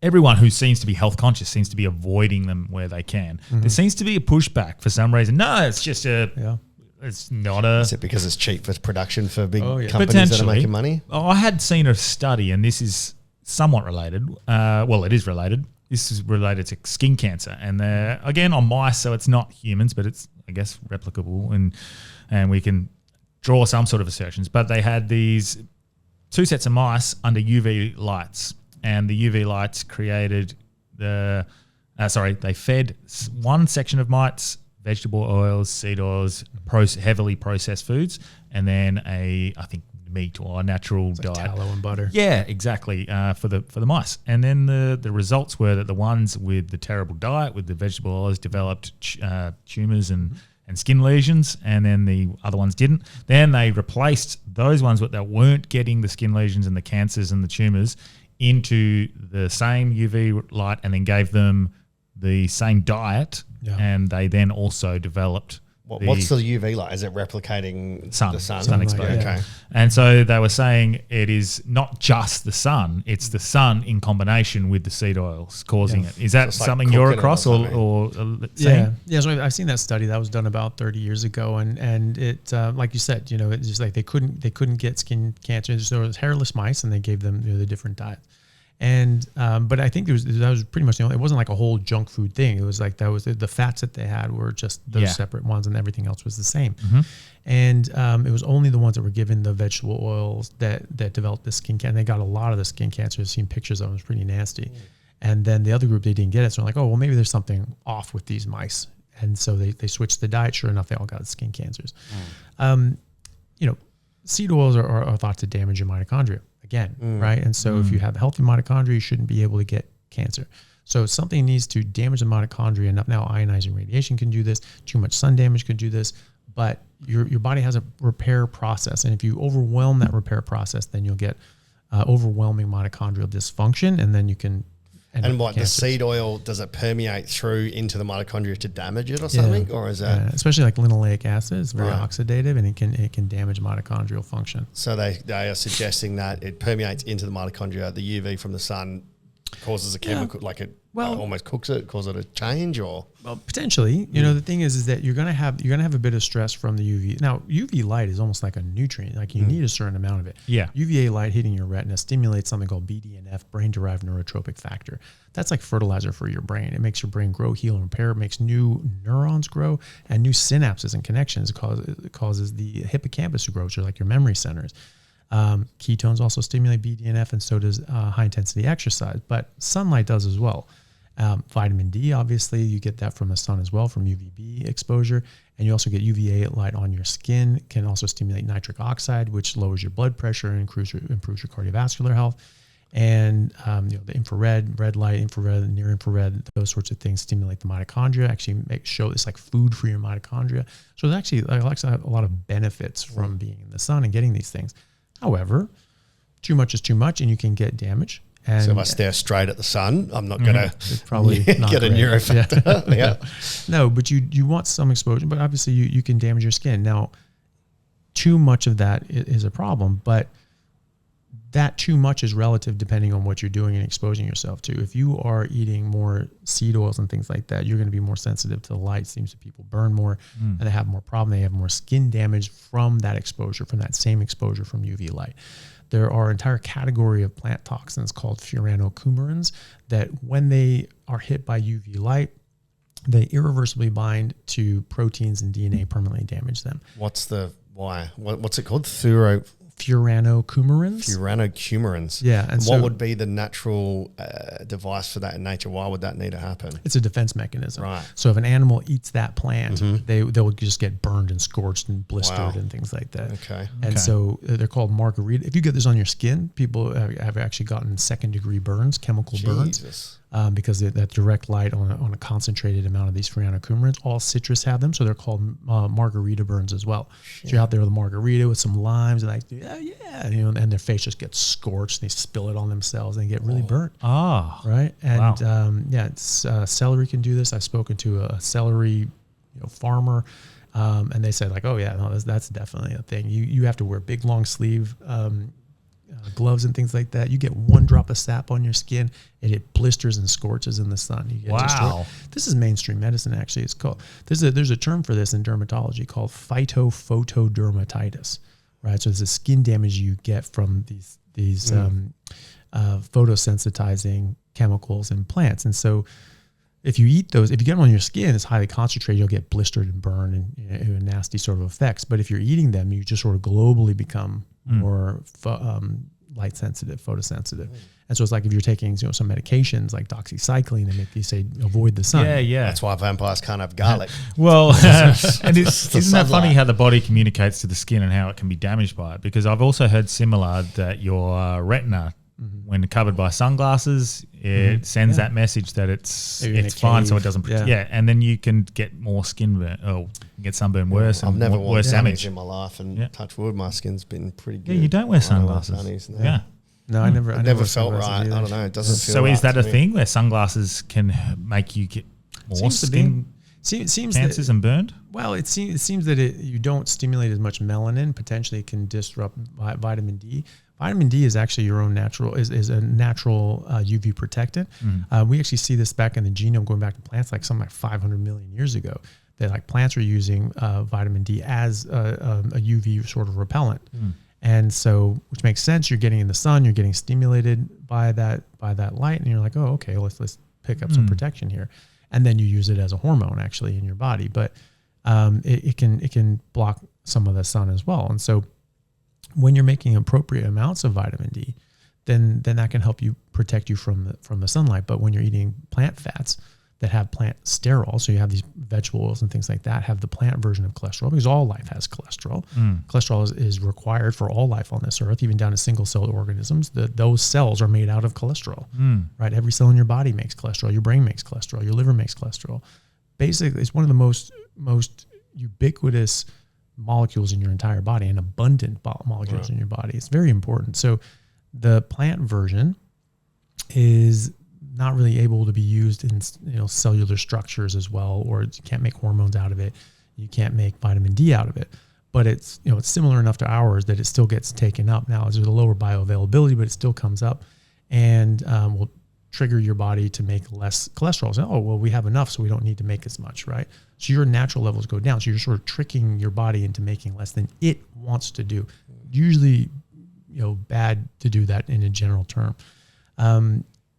But now you don't have enough cholesterol, and you have all this plant sterols you can't synthesize vitamin D from. So now you have your DNA synthesis, or sorry, not your DNA synthesis, but your vitamin D synthesis is actually significantly reduced. So even you're in the sun and you're not wearing sunglasses and all this other sort of stuff, you're not going to be able to make as much vitamin D, and you're not going to have as much protection, and you're going to get worse burn. Wow. And you're probably eating a whole bunch of plants with free coumarin, so you're going to be even more light sensitive, and you probably had some bloody seed oils that are going to make you even more. And so that's why people are just getting blasted by the sun. I've been in Australia for almost 7 years. It'll be 7 years in February. I haven't worn sunscreen a single damn time. I haven't burned a single damn time. Because this is the year of rest. It's all coming now. Wow.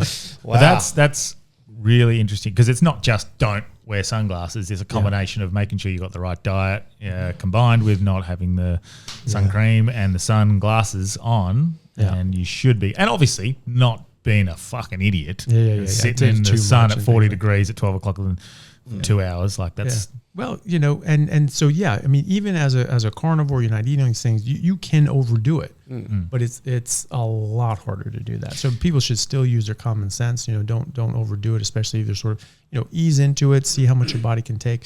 For me, I mean, I just went up to Exmouth and Carrageenan. I didn't have a shirt on for 2 weeks. And I was there just dawn to dusk. Nothing, no sunscreen. I was just lathering myself with like baby oil. Not what a beautiful spot that is as well. Baby oil. It was gorgeous. And at the end of it, I looked like a cooked lobster. Right? But you know what? It all turned into a tan. It didn't peel. By doing it like that, by actual 2 weeks of probably, 12, 14 hours a day in the sun, with no sun protection, and and just feeling great. I got red, but that's just blood getting to the surface of your skin. I could take hot showers. It didn't hurt. It wasn't irritated. I didn't stick to my sheets or anything like that. It was fine. I did it the other day. I went to the beach 2 days ago. Didn't wear sun cream, but I was only, I managed the amount of time I was in the sun, but felt great. Got a little bit red, didn't peel like I normally do, and I always go red then brown. Like I'll go red for the night, and then next day people like brown. you make me sick. No sunnies, mate. Stop eating plants. Take out the sunnies, you know, and it'll be a different story. And this is something I've seen again and again, and I've certainly noticed that in myself, and I understand why that would make sense from a mechanistic point of view. Wow. But I'm seeing this in more and more people as well. They're, I think they're all sort of reporting on the that. water though, it's a bit, you do need them because that reflective. glare. Yeah. I mean, there's probably like situations in amplification. which you'd be going, right, I need this for just a practical else, sense, yeah. like I'm on Welding. the boat all day. Yeah. Welding, yes, it's probably a good so I idea. look good. But sort of to change topic a little bit, actually still on vegetable oils and seed oils. Now, is it Paul Saladino? Dino.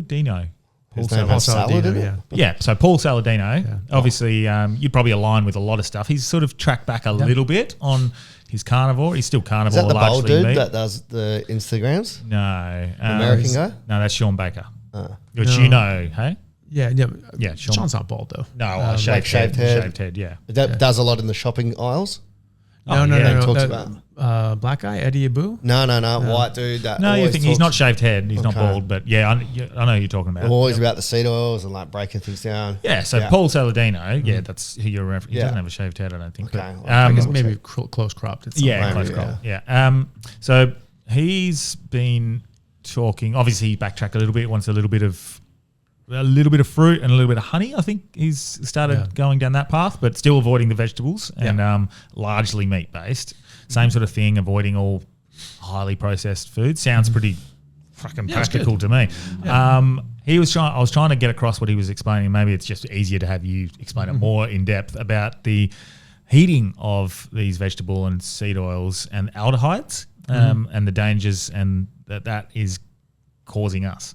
So the industrial process that these seed oils go through is, first of all, there's nothing natural about it. This is a highly processed product that we're exposing to high heat and extreme pressures and chemicals and bleaches and all these other sorts of nasty chemicals and things like that don't get all the way out. And that heating process that they have to do to sort of squish this stuff out of the seeds and the different whatever products that they squish this stuff out of, that really damages and the fatty acids. So these are unsaturated fats, and they say, oh, those are good. They're absolutely not good. The only reason we think those are good is because the American Heart Association was paid the equivalent of $20 million back in the 1950s to say that they were good. And Procter & Gamble, this is you can Google this. This has been reported by mainstream channels, and they. Procter & Gamble paid them the equivalent of $20 million. I think it was like $1.7 million at the time. Wow. To just make a statement and say that Crisco and their product vegetable oils were heart healthy, and that butter and lard, their direct competitors, were not heart healthy. And that's where that comes from. Oh, it's heart healthy. No, it damn well isn't. It's based on no evidence. We have randomized controlled trials like the Minnesota coronary experiment with nearly 10,000 people showing that you replace animal fat with vegetable oil and margarine, more people die of heart attacks and strokes as a result in a dose-dependent relationship. So no, they are not heart healthy. But Aldehydes bit? What's that? well, it's just I've only heard everything. of formaldehyde where we Yeah. embalm And so people. it's similar sort of chemical structures, right? And so the thing is that when you're making these damn things, the polyunsaturated fats, they have these double bonds, okay? So those double bonds are a point of attack that other chemicals, they want that energy and say, okay, I'm going to come in, I'm going to break that bond and I'm going to take that energy, right? And so they can just break down and get oxidized or rancid or break down. They just break down into nasty byproducts. That's a chemical process, that degradation. And when you heat up a reaction, it doubles the reaction rate for every 10 degrees centigrade, right? So if you do this at extreme high temperature, bring it up to 200, 300 degrees. So if you increase up to 250 degrees, for example, from room temperature, you'll increase the reaction rate by 16 million times. Then go up to 260, it's 32 million times, and 64 million times, 128 million times faster, right? So this is going to be completely oxidized, completely rancid, completely nasty by the time you get to the other side of that, right? So you have all these nasty breakdown products. Then people go and they cook with it. They're cooking oils. Last thing you want to do with these sorts of things, because again, you're breaking down those bonds, you're speeding up that reaction.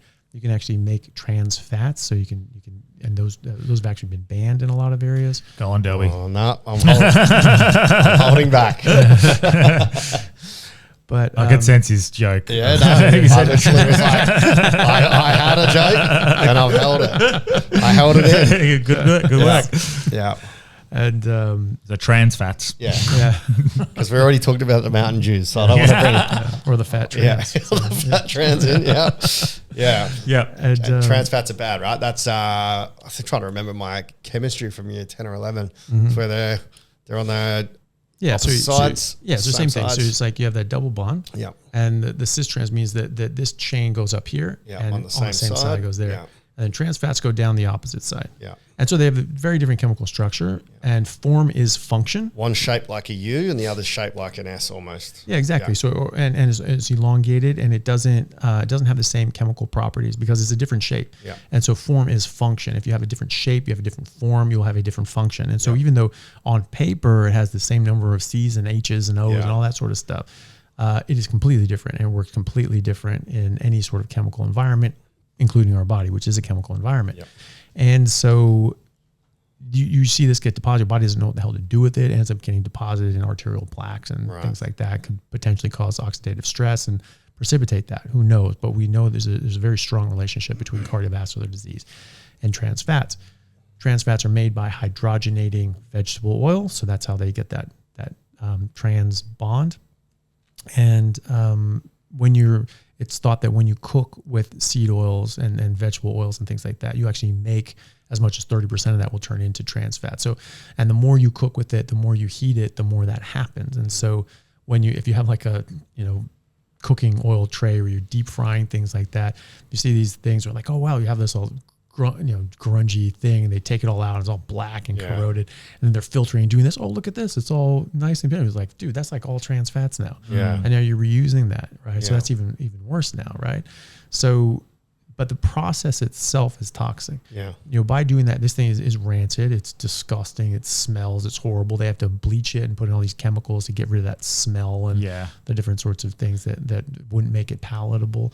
And that's going to cause harm as well, because putting in all these chemicals as well. And it's unnatural if you're having seed oils to have 1 million seeds squished into one. Your body would never eat that many and change it. Like you might get a few seeds, it breaks down and we can process. But when you've got this full concentration, But while I was talking about the seeds and the fruits, I don't know if I said this on the first episode. I had my own theory is that like fruits are colorful because they need to be either it's a danger sign, but if not, they need to be seen amongst the green.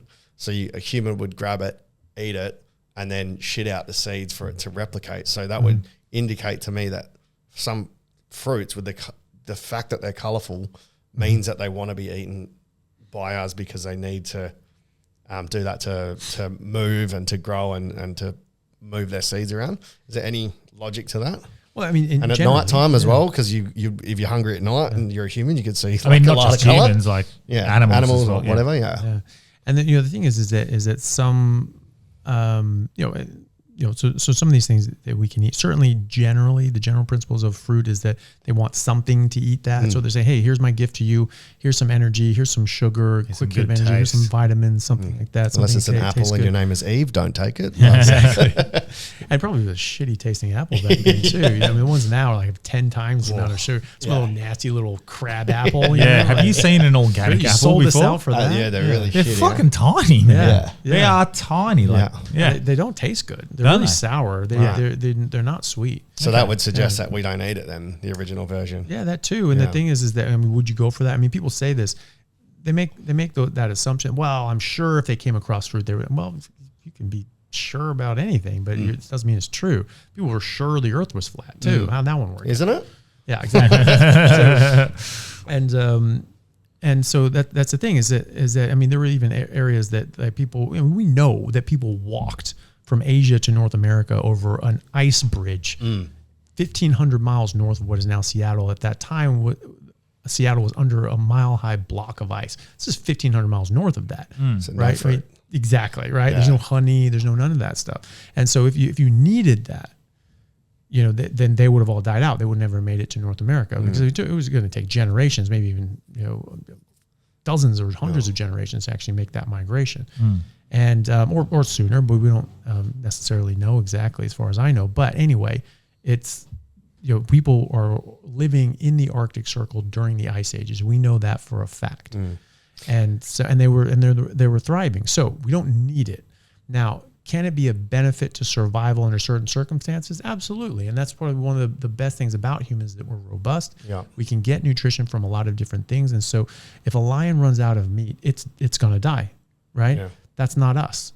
We can get food from other sources and we can survive. And so that's why we're the great survivors. That's why we've been so successful, really more successful than any other form of life besides maybe ants. Yeah. But surviving doesn't necessarily mean it's optimal or thriving. Exactly. And what link, would our intestinal tracts be closer to bears then? Because they can do the same thing where they can chop and change between berries, fish, meat. Ours are pretty close to like lions. You look at intestinal length, small intestinal length. You look at the pH of our stomach. Now, bear's pH would be similar to ours as well, because anything that's going to be eating meat and potentially have a high bacterial load, they'll typically have lower pH, so more acidity. Yeah. And so we're down there with lions and vultures down at sort of like 1.5 to 2. Yeah. And bears can get down there too. Acidic. It's very acidic. Yeah. And that's so like hydrochloric acid. It's very, very acidic, and that you have to do that if you're just eating, sort of you just found a dead animal and you're like, oh, I got to eat. Yeah. If you don't want to die from the bacteria on there, you're going to need to contend with that, so that your stomach acid can do that for you. I don't recommend people doing that, but because there are still people that get food poisoning. That's still a real thing. But it can help you for that. But our small intestine is much longer, and especially in respect to our large intestine. Our large intestine is large because of the caliber as opposed to the length. The length is actually pretty damn short. Whereas like in a gorilla, it's a very long large intestine, big cecum, which we have an appendix. It's very tiny. Theirs is much longer and bigger, and they have fiber pack in there and ferment. They have that fermentation process that we talked about earlier. And they would again get the majority of their nutrition from the fat that those bacteria produce, and then the proteins and things like that the bacteria make. And the Inuit people are still living without fruit, I guess. Right? Yeah, well, and traditionally anyway, I mean, they've sort of been very westernized, but that's a good point too, because you've had populations that have had more time to adapt to agricultural food since the agricultural revolution. Now, people weren't eating that before because we saw people had very healthy teeth and jaws and things like that. And they were, again, 6 inches taller before agriculture. And then, bam, they're 6 inches shorter, had signs of chronic disease, broken, nasty, crooked teeth and small jaws, smaller brains. So brain size reduced by 11% for men, 17% for women within generations. And then that persisted. And we saw that same exact phenomenon happen with every other population when they got converted into a Western plant-based diet. So before that, we weren't seeing that. We weren't seeing rotting teeth. We weren't seeing problems in the bone records that we have. But also we look at the genetic records. We look at these earlier fossils. They didn't actually have the ability to make something called amylase, which is an enzyme that breaks down starches, which is the glucose sort of carbs that are in potatoes and grains and things like that. So we didn't straight through. Yeah, we wouldn't have been able to break down much of this right now. And even some people, maybe they have like one copy or something like that. Yeah. But so you're not going to be very efficient at it. And you see that go back a bit, but you don't see this. You see this massive spread in the gene pool after agriculture of the ability to produce amylase that did not exist before that to that degree. And just like lactase persistence, where people can drink milk as adults and not get issues with the lactose, not absorbing and things like that, and getting gaseous and all that sort of stuff. Same thing that shows up at about 10, 12,000 years ago in the genome. Really was pretty scarce before that. And same thing with carbs. We were not eating carbs before that, right? Not to any great extent. One question that we brought up before with diseases: what about like viruses? So virus is a different thing to a disease because it acts completely different, right? It's got a different makeup. Like say, I don't know, cold sore virus, or you hear of like Zika virus, or all these viruses. Is diet a thing with that, or is it basically a whole different functional attack system? No, the thing is, it's all there's so much interplay between all of this stuff, right? So going back to Porphyromonas gingivalis, they've actually shown in studies that Porphyromonas gingivalis, once it gets into your body, it can actually shut down your viral immunity. So you're actually more susceptible to viruses. So Epstein-Barr virus, herpes viruses, they are more active when you have that bacteria in your mouth, and then you're brushing your teeth and it gets into your body, right? And so that's sort of shutting down your viral defense system. I just spoke with a lady. She's a professor of bioenergetics and at Stanford. She's been there for like 18 years. She does carnivore. She's been carnivore for like 5 years. So Stanford professor, like professor of biochemistry, and teaches postgraduate immunology. And like I've told her all my ideas about how she's carnivore, so she's obviously understands it from that standpoint. But talking to her about immunology, I'm like, hey, we don't think these autoimmune issues are actually autoimmune in nature. This is actually these other toxins. And she's just like, yeah, it all makes sense, And so, but she was saying that she does work specifically in for neurological diseases such as Parkinson's and Alzheimer's, and they were looking at people that have passed away from with Alzheimer's or Parkinson's. And they actually found like high levels of Epstein-Barr and these other viruses in the brain tissue, right? And then you have the pheromonas that drops down your body's ability to fight these things off. So now you all of a sudden just get this more damage, and potentially that could be contributing to the damage that we see in Alzheimer's and Parkinson's, right? So it's going to be multifactorial. So that could lower your viral immunity. The other thing is that eating carbs, sugar, this is something, there's a study that she spoke about, which was, her name's Professor Barron, Barron, if anybody wanted to look her up. She has a website and things like that. Does a lot of really, really interesting research. And so she was saying that the pheromonas could shut that down. She was also talking about a study that was back in 1974, that they gave people, sugar, carbs of different varieties, fruit juice, this, that, and the other, all different kinds. And they all had the same effect, 100 grams, and which is not all that much by today's standards, right? 100 grams of carbs or sugar, right? And then they checked their blood levels at 30 minutes, 1 hour, 2 hours, 3 hours, and 4 hours. And they were specifically looking for different markers, and they specifically looked at the neutrophils, which are part of our cellular defense against bacteria. And so they do something called phagocytosis, which they go and they envelop and eat bacteria and other sorts of things. That might be the other stage, phagocytosis. Potentially, yeah. Something, yep. Okay. And so these neutrophils are doing that, and they're eating these bacteria, right? And the people, but after they were given just 100 grams of sugar, right? And all carbohydrates are sugars. They actually found that it shut down the neutrophils' ability to actually phagocytose bacteria. They couldn't kill bacteria. Right. They couldn't eat them for like 5 hours, right? So if you're eating carbs once off, okay, that shuts you down. It just damages the glycocalyx, and it takes 12 hours or so to rebuild, whatever it is. Anyway, it takes a while to rebuild. And you're having all these other downstream problems. You're having the high blood sugar and the glycation and the insulin and the this and the that. But you're also getting this damage. You're damaging your immune system. And so now you're more susceptible to bacterial infections. And then are you eating carbs once a day? Probably not. Probably eating it 3 times a day and having snacks in between. The recommendation now is just 3 meals and 3 snacks. So you eat 6 times a day. And guess what? That is all carbs. So you're never getting the ability to flush it out. You have about 2 hours to fight off bacteria at about 7 a.m. Before you have breakfast. when in history did we ever eat 3 times a day, once a day? Like sometimes you'd go 3 times a week. You'd be eating, I guess.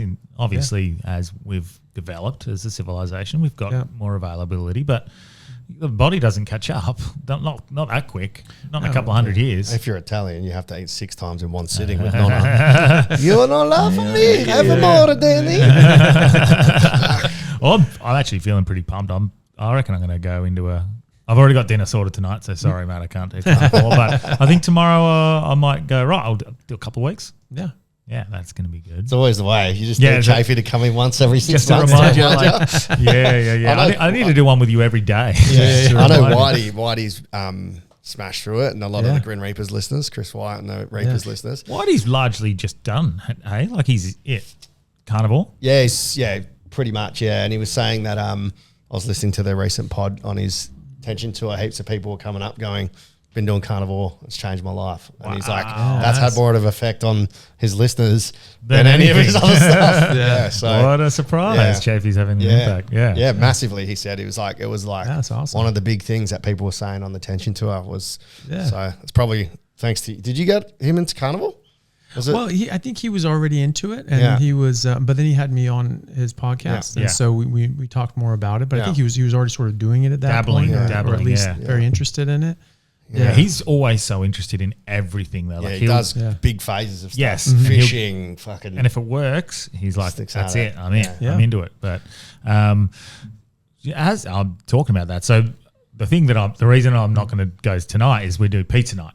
Okay, so that's our little thing. Me and my daughter, we make our own pizzas, and Grace, and we sit around and listen to music. It's fun. But I guess I could do carnivore pizza. So cheese. Where does that sit with it? And is there like raw cheese, raw milk? Like what's going on there? Because I'm interested with that. Yeah, well, if you're gonna put cheese on a pizza, it's gonna get cooked anyway, so it probably doesn't matter if it's all that raw. But maybe, but there's a bit of a difference. But it'll end up cooking anyway, and it'll be sort of pasteurized at that point. But so does it count though? Like as in cheese in the animal base? Yeah, it's good in the sense that it has a lot of really good nutrients, and so and they have a lot of excellent nutrients.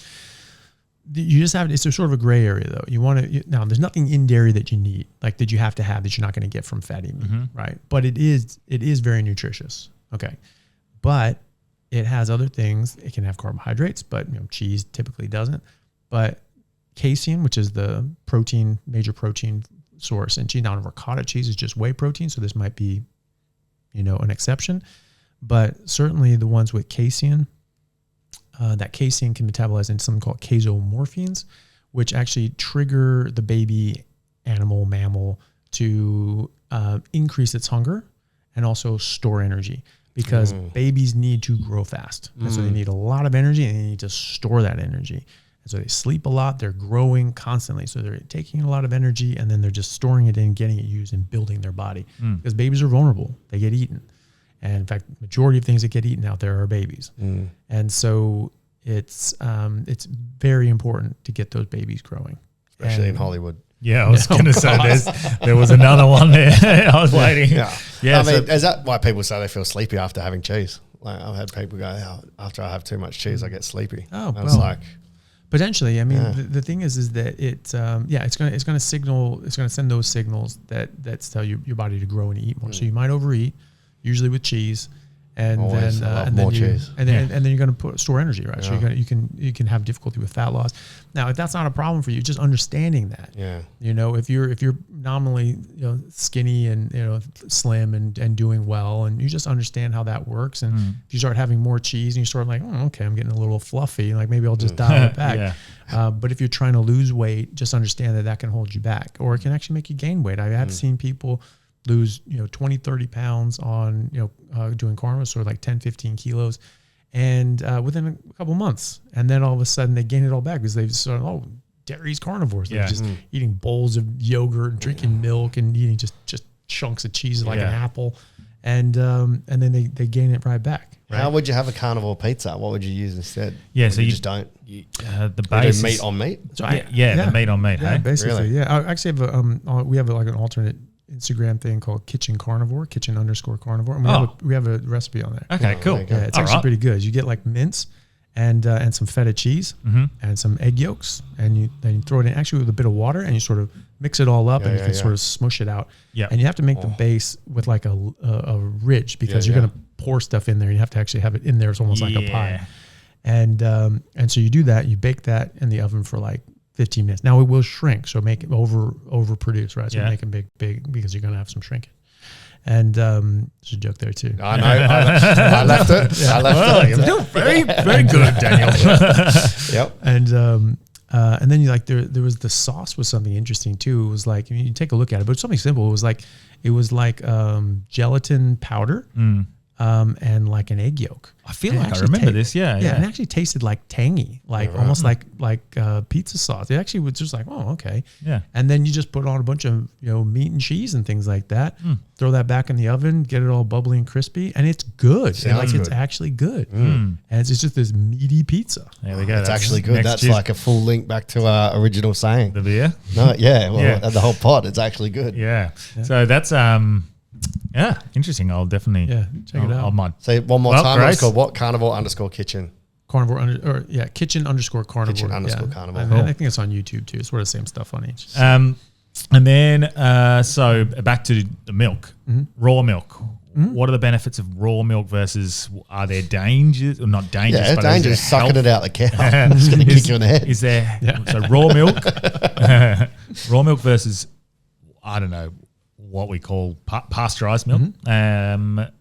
Is there negatives to pasteurized milk, and is raw milk far better for you, or are there pros and cons to both? Well, I think you're gonna you can always say pros and cons to both, but I think that there's actually good arguments for raw milk. I mean, that's something we've had for very, very 12,000 years, right? There's going to be some inherent risk. If you're pregnant, I wouldn't do it. There are some people that do, but there's differences between like certified raw milk that's tested and this and that and whatever, and then just like some dude has a cow and just want to milk it. Does it taste much difference? It does taste different too. It tastes good. I mean, it tastes like you're just like, oh yes, this is meant for me. Yeah. But it's I avoid it generally because it has enough carbs. It's going to kick you out of ketosis. It's going to raise your insulin up, and I don't want that. And there's a compulsiveness to it. Like you see that.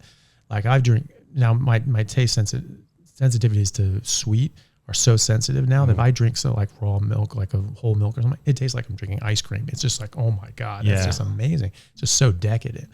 But then I'll get, blood sugar spike, and then it'll get a bit of a crash and get reactive hypoglycemia. And I'll be like passing out on the couch at 2:00 in the afternoon. I'm never getting tired like that. And then I'm like, I want to get some more milk. And so I'll have a bit of milk. And then like an hour later, a bit more and a bit more and a bit more. And sort of that compulsiveness Alcoholic. to it. Yeah. And I'm chasing that carb spike. Yeah. Because I'm feeling like, I think I want some more. Right. So I don't like anything like that. I just avoid that stuff on principle, even though it tastes delicious. Now, if you are not eating a carnivore diet and you are probably nutrient deficient and there are massive benefits to these nutrients, it's probably a good idea to at least have milk. Weston A. Price was giving people raw milk, raw dairy, and that was reversing their dentition issues and development of their facial bones and crooked teeth and things like that. So if you are sort of in a deficient diet, milk and dairy are excellent sources of nutrition.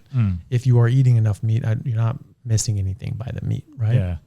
So raw milk versus pasteurized milk, I think there is a difference. You are going to lose various enzymes that can and growth factors that could be a positive. And the argument is that you have brucellosis and listeria that, if I'm not confusing them, but those are sort of the ones that people worry about. They don't really cause much of an illness in like adults.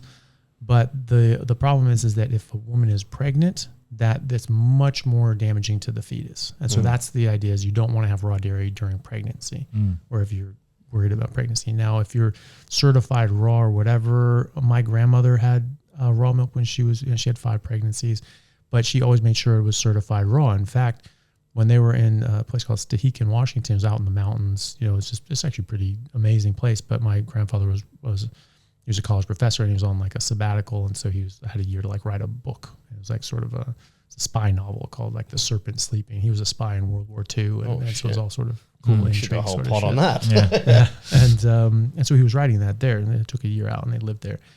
And so this is isolated as you can get, right? I mean, they have to take a ferry in like, during the spring, and then the lake freezes over, and you're there for the winter, like right? Homestead. Yeah, exactly. Yeah. And it's an original homestead, and now it's just grandfathered in the middle of a national park on the other side of Lake Chelan in Washington. And so they lived there. And my grandma, and they had cows, and they would get milk from those cows, and she absolutely pasteurized those on the stove. Right. She did not trust them because it wasn't like that certified raw. It had checks and all those sorts of measures. And so she would pasteurize that. but she was actually, my grandmother was a pretty amazing lady. She was one of the first women accepted into Harvard Medical School, and she ended up getting a late pregnancy, and so she didn't end up going. She would have gone as a mature student, but her dad was a very, very famous doctor and surgeon. I think that's his medical textbook that I have, and he had like the 13th medical license that California ever gave out, founded hospitals and different sorts of things down there. It's like Step Brothers. This is a house of learned doctors. Yeah.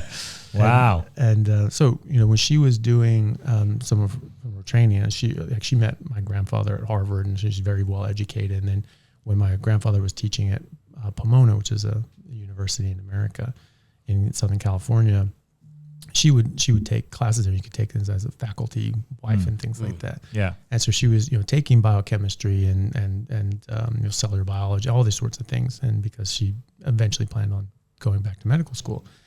And, they were talking about how you have to pasteurize and all this stuff. And then you could go down the whole Rockefeller thing about how they had this pasteurization machine, and then they, pushed legislation to force this and all that sort of stuff. But either way, at the time, my grandma was in this class, and they're pushing that narrative. There's like, oh no, you need to pasteurize because of all these harmful bacteria and blah blah blah.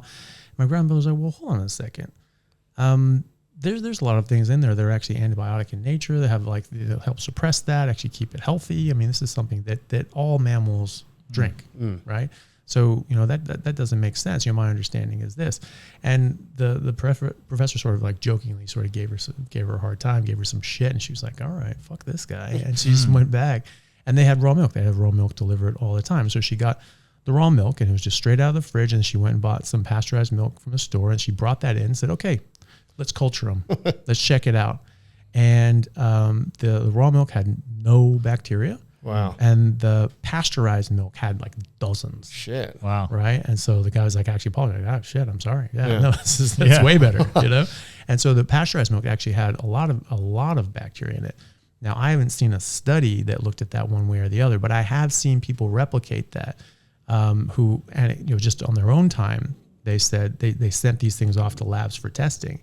And it was 1 or 2 healthy bacteria that were in the raw milk, and 47 other nasty bacteria that were in the so-called pasteurized milk, because you kill the milk's natural defenses, antibiotic defenses against these things. Yeah. Wow. I mean, it makes sense. Yeah. Yeah. I did see, and I don't like to take my my camera. It's good timing. It's gone off. I'll go turn that back on. And the laptop's corner of thing. We might have to wrap up. Yeah, we'll wrap up in a second.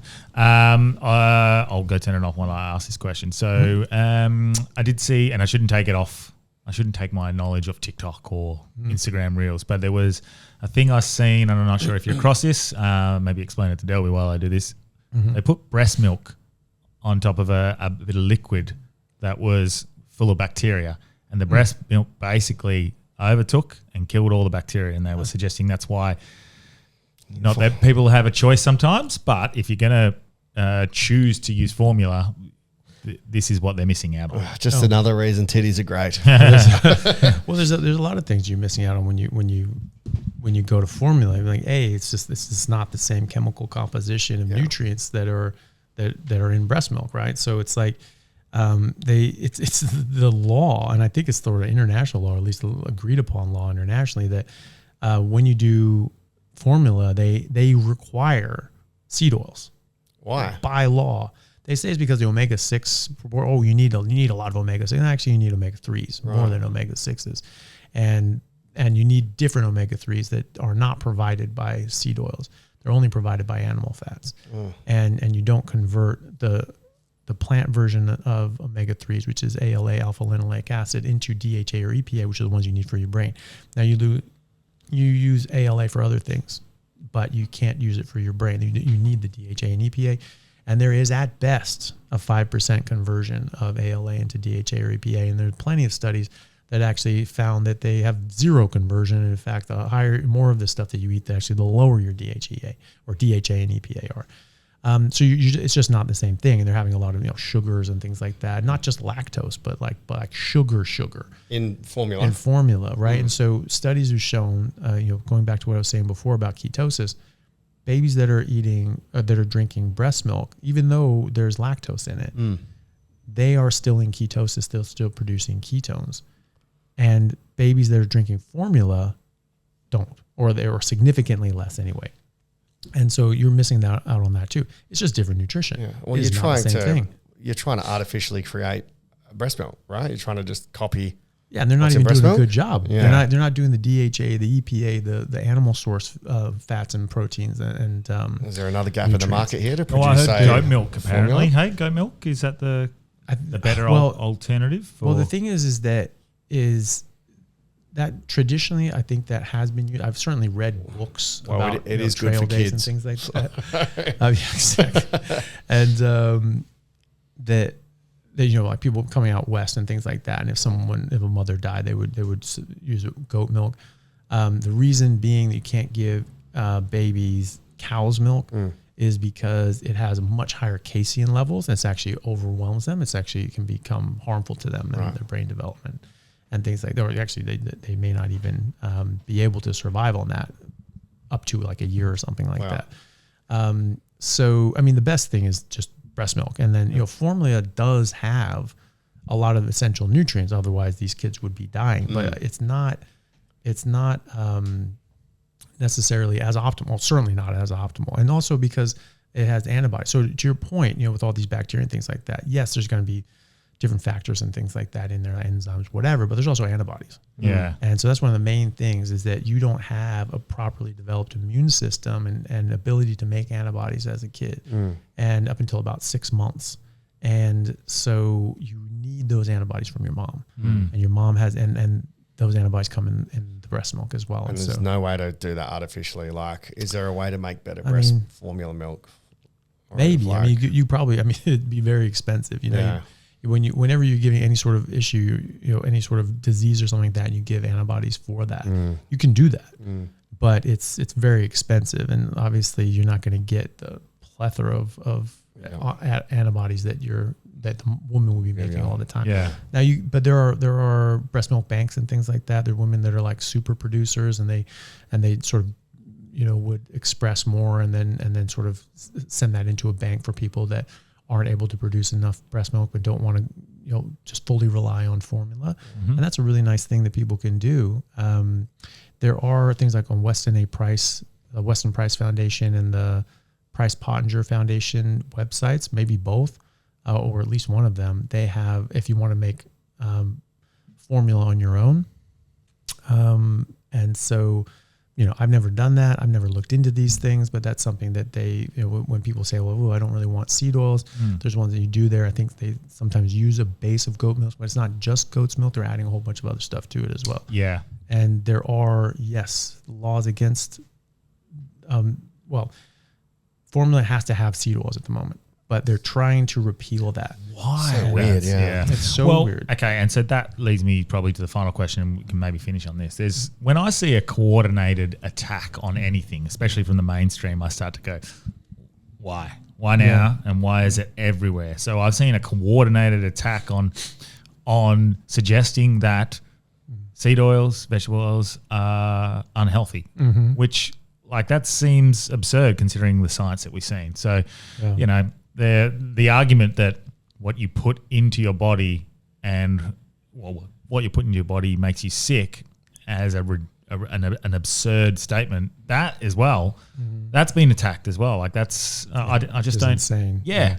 Oh yeah, all food is good food. So some of it's not even food. Yeah, correct. So it's like, why are you telling me that? So why do you think we're seeing this large scale coordinated attack now? Do you think it's because people are aware now? People have been made aware by people like you, by people like Sean Baker and Saladino and actually just Barbara O'Neill, these sorts of people who they're very often attacked. Who did get in trouble for saying goat's milk using that. Yeah, exactly. And and obviously people are going to say some wrong things sometimes, I guess. But anyway, regardless, why do you think we're seeing it now? I think you're exactly right. This is hitting these industries in the bottom line. And the thing is that, when my friend, Dr. Gary Fettke, he was an orthopedic surgeon in Tasmania, he was using ketogenic diets to reverse his patients' diabetes and make it so they didn't need to get their legs amputated. Because he was the one amputating their legs. And he was like, this is horrible. This is horrible for them. It's horrible for me. It's not like a nice thing to have to do. It's not like it's a nice thing to have to have done. And so and being Tasmania, heaps of people would have had extra legs to remove. So exactly, yeah. and so it worked out. Yeah. So it's fine. It's a great industry. But when you get into like your second or third leg, it's like, then you're running out. Yeah. So, so did they come for him that he was trying to help them, or yeah, exactly. Really? So he was putting people on ketogenic diets, and he was actually reversing diabetes. Now we know that we have clinical trials proving that. And now it's actually in the national schedule for treating diabetes in Australia. It's ketogenic diets, and it works. And it's worked so well, it's actually been upgraded to best practice in Australia. Is using ketogenic diets to treat diabetes. But he was attacked because it goes against the time, medical establishment. Well, actually, he was saving the medical establishment millions of dollars. Yeah. Right. And so, but he got attacked by the processed food industry. Because they were losing money on cereal sales, and Low Carb Down Under is a medical group who puts on conferences and things like that. They have a great YouTube channel, Low Carb Down Under YouTube channel, amazing lectures and talks and things like that. And I've been fortunate enough to give a couple of talks at some of their conferences. For example, my Plants Are Trying to Kill You one was at one of their conferences, right? Nice. And so they actually sued for the minutes to one of the cereal companies. I don't know which one. And they actually said in the minutes of their meeting, this damn ketogenic movement is killing our cereal sales. Wow. We need to take out some of these leading voices and doctors and get their licenses taken away to discredit them so that we can say, oh, this is just What the fuck? You see this all over, but all these guys are just these discredited doctors that have lost their licenses and they're just trying to do this as a gimmick. It's the same playbook. And they literally said that in the minutes of their own meeting. And then they named Gary Fettke by name. Gee whiz. So ketogenics is a serial killer. Yeah. Literally. So instead of saying, well, what these people are saying is pretty damaging, maybe we should improve our health of our cereal. Maybe we should change what we're doing with our cereals, and maybe we should improve the health of the people that, or the consumers that are buying our cereals. They've gone, let's just silence the people who create a ketogenic breakfast item. Just make a product that doesn't suck. Yeah. You know? Well, adapt, don't you? Don't you adapt? Well, we'll have to make them adapt because they're not going to do this on their own volition. You know, they're making too much money, right? And so and then they feed us this crap that makes us sick, and they're also cross invested in the pharmaceutical companies, which make 10 times that amount, giving us the medications that mitigates the toxins and the poisons and the crap that we've done to ourselves by eating the food. And so it is very incestuous. They are invested in each other. There's a lot of that cross investment, and they make too much money. It's tens of trillions of dollars. I mean, just Harvard School of Public Health published a paper a few years ago looking at just 5 chronic diseases. So cardiovascular disease, COPD, emphysema lung disease, cancer, diabetes type 1 and type 2, and mental health disorders, so schizophrenia, depression, etc. So not even looking at autoimmunity, dementia, Alzheimer's, all these sorts of things. And the number 1 and number 2 grossing drugs last year were autoimmune drugs, grossed for a total of $30 billion. Well, Ozempic was down to number 3 at $4.5 billion. So autoimmunity is a huge business that just goes away if you stop eating plants. I'm surprised they let them have those minutes when they sued them. How did they get them without them changing it? It's a good question, but it's great that they did, and they named Gary Fettke by name, and so I don't know if it was Sanitarian Foods, but I do know that Sanitarian Foods is one of the major donors for the Australian Dietetics Association, and so they're major funders, and just so happened that the head of the ADA, the Australian Dietetics Association, personally called the head of Gary Fettke's hospital and said, you need to shut this guy up. Surely the conflict of interest should not be allowed. They should not be allowed to donate and fund the body that regulates. There's so much of that. And so the thing is that I don't even know if the ADA even regulates, but it's like, you have a lot of these private, so the American Heart Association is a private organization, but they just do it. They're the as Thomas Sowell would say, the self-anointed. I've anointed myself as this grand poobah, but they suck. And so the American Heart Association, they've been bought and paid for since the beginning, and there's series of episodes of corruption that they've had since then. The processed food industry, the pharmaceutical industry, they have corporate capture across the board. So whenever there's a coordinated push, it's being paid for. Yeah. And the processed food companies and the pharmaceutical companies, they buy a lot of ad time, especially in America. Food, that's all over the world. Yeah. The thing is if you have big markets, if you spend like 14% of your budget is coming in from a specific industry, like the processed food industry or Kellogg's or whatever, you're going to listen to them when they call you up and say, hey, I don't like that story you just ran. That makes us look bad. That damages our product. You take that off. They're going to do it. Yeah. Right. And in America, they've allowed pharmaceutical advertisements, and in New Zealand, those are only two countries, and that really needs to be taken away, because the thing is, it's like, it's inappropriate to say, oh, hey, look at this drug and you should talk to your doctor. No, your doctor should be talking to you about that if he thinks it's appropriate, he or she thinks that's appropriate. Then that should be happening. It should not be coming the other way around. Yeah. It's like, hey, why don't you tell me about that? No, that's totally backwards. Right? Go in, find the symptoms, figure out what's going on. Yeah. If you have a problem, go see your doctor. If you don't think that was the right answer, go to another doctor, right? But it's sort of backwards. And so A, I don't think that's a great idea. But B, that's not why they do it. The reason they're doing it is because they're marketing heavily on these programs and these channels, and they actually get to control the narrative. Yeah. And they also fund the conferences, the medical conferences, and the medical journals. That's crazy. Yeah, because they use the same wording. Right. They use the same like headlines on an article. And then you're like, it's not right. This is a coordinated, scripted event where we need to stop these people, and that's just, even if it's breadcrumbs. Yeah, they just put out little bits, and then months later you hear another story. You mentioned sanitarium. During the week, I read an article on sanitarium. It's named sanitarium because it was after a mental asylum, and they were in the sanitarium, and he noticed their behaviour changed depending on what food they ate. So the reason the reason that cereal was created was in a sanitarium. They left out oats or one of the grains. Yeah. And instead of throwing it out, he toasted it. Yeah. And then fed it to the mental patients, and noticed that they enjoyed it. So sanitarium was built from not wanting to waste the oat or the barley or whatever it was, and toasting off grains. So I didn't realize sanitarium was from a mental sanitarium.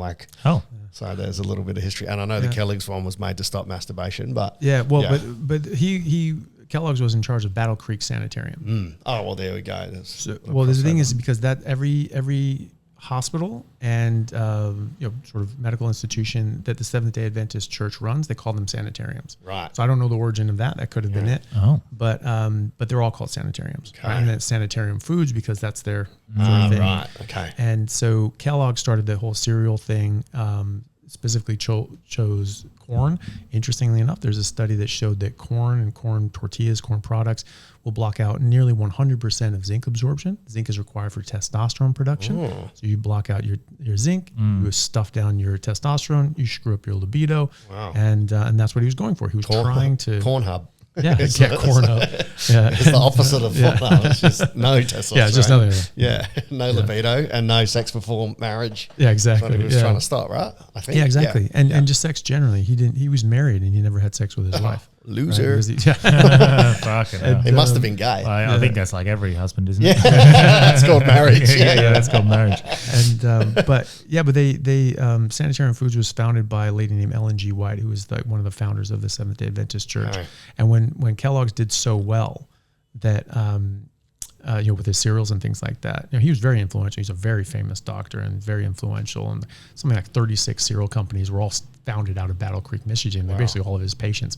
Like Post cereals. Yeah. Mr. Post was his patient. Wow. Right. And so he founded these cereal companies. Crazy. And then, but that wasn't attached to the church. That was separate. Right. And so then Ellen and the church board or whatever decided, okay, well, we need to have our own. Right. And so then I think they founded like 20 different cereal companies, and Sanitarium was one of them. And that's one of the biggest cereal, and they never paid taxes on them. Yeah, it's like a church bake sale. Jeez. It's just like, but it's a multi-billion-dollar industry. Yeah, so they are loaded. So anything against them, they'll shut down, which is the that's it. Yeah, we did almost a whole episode just on the Seventh Day Adventist Church with you. With you. And their impact. So, mate, my camera's going off, so I think we've got a lot of information. We'll probably now you're back. Maybe we can get you on regularly. But is there anything you want to plug before we finish up? Oh, I mean, we'll just go to my website, just dranthonychaffee.com, dranthonychaffee.com, and you can see most things through there. But I have a podcast and a YouTube channel. Again, just my name, Anthony Chaffee, MD. That's most of my social medias, and most of you can find through my website. But I'm writing a book. I'm trying to hopefully get that out, arguing that the chronic diseases that we're treating nowadays are really just from eating the wrong things. Yeah, and how that ties in all the different directions. But have you got a title for it yet? Plants are trying to kill you. I mean, that's the obvious one. Yeah. But or plant pandemic, or the toxin. There was one we were looking at because we're looking at basically toxins and malnutrition. Yeah. So you're not getting enough nutrients and you're getting toxic exposure, but it could be other environmental things like lead in the air in an industrial situation. The toxin Avengers. How long ago was it that clip went berserk viral? I can't remember. That was That was when you first came on. Was that like 4 years ago? 3 or 4? Yeah. It was a while ago. Mate, it's been such a good journey. And when's that book due to be published? I've got the bones put together. I'm just going through and doing sort of final editing, getting in different references and making sure everything's cross-referenced and things like that properly. Cool. And just things are coming up and having ideas and I just want to do this, or I'm adding in a couple of chapters. So sort of you got the bones now, you got to add the meat to it without eating it. And so I think I'm probably about 90% there. And so awesome. It's probably not going to come out this year, but hopefully early next year. That's exciting. Fuck, that's only we're in December. So we're in December. Yeah, so it's definitely not going to come out this month. Yeah. Oh, well, that's good. Well, maybe when you're doing the launch, come back on in the lead up to that, and that'd be awesome. Talk it in depth. But Delby, want to plug anything? When's this going out? Today. Okay. I don't know if I'm going to cancel Teacher Comedy Night or not next week. Ooh. So if you are thinking of coming along, grab a ticket tomorrow or tonight at the Comedy Lounge on Wednesday the 10th. Teacher Comedy Night quiz night, the first Teacher Comedy Night quiz. It's enough tickets to have that go ahead. So that's the weekend after, the 17th of December. And I'll just leave it at that. Daniel Delby. At Daniel Delby. And if you're a new listener, I'll host corporate events, engagement days, and make them good. So if you're looking for a corporate MC or corporate comedy. All right, sick. I'm not going to plug anything because I don't have a camera. So, cool. All right. Bye-bye. Cheer. Thanks, guys.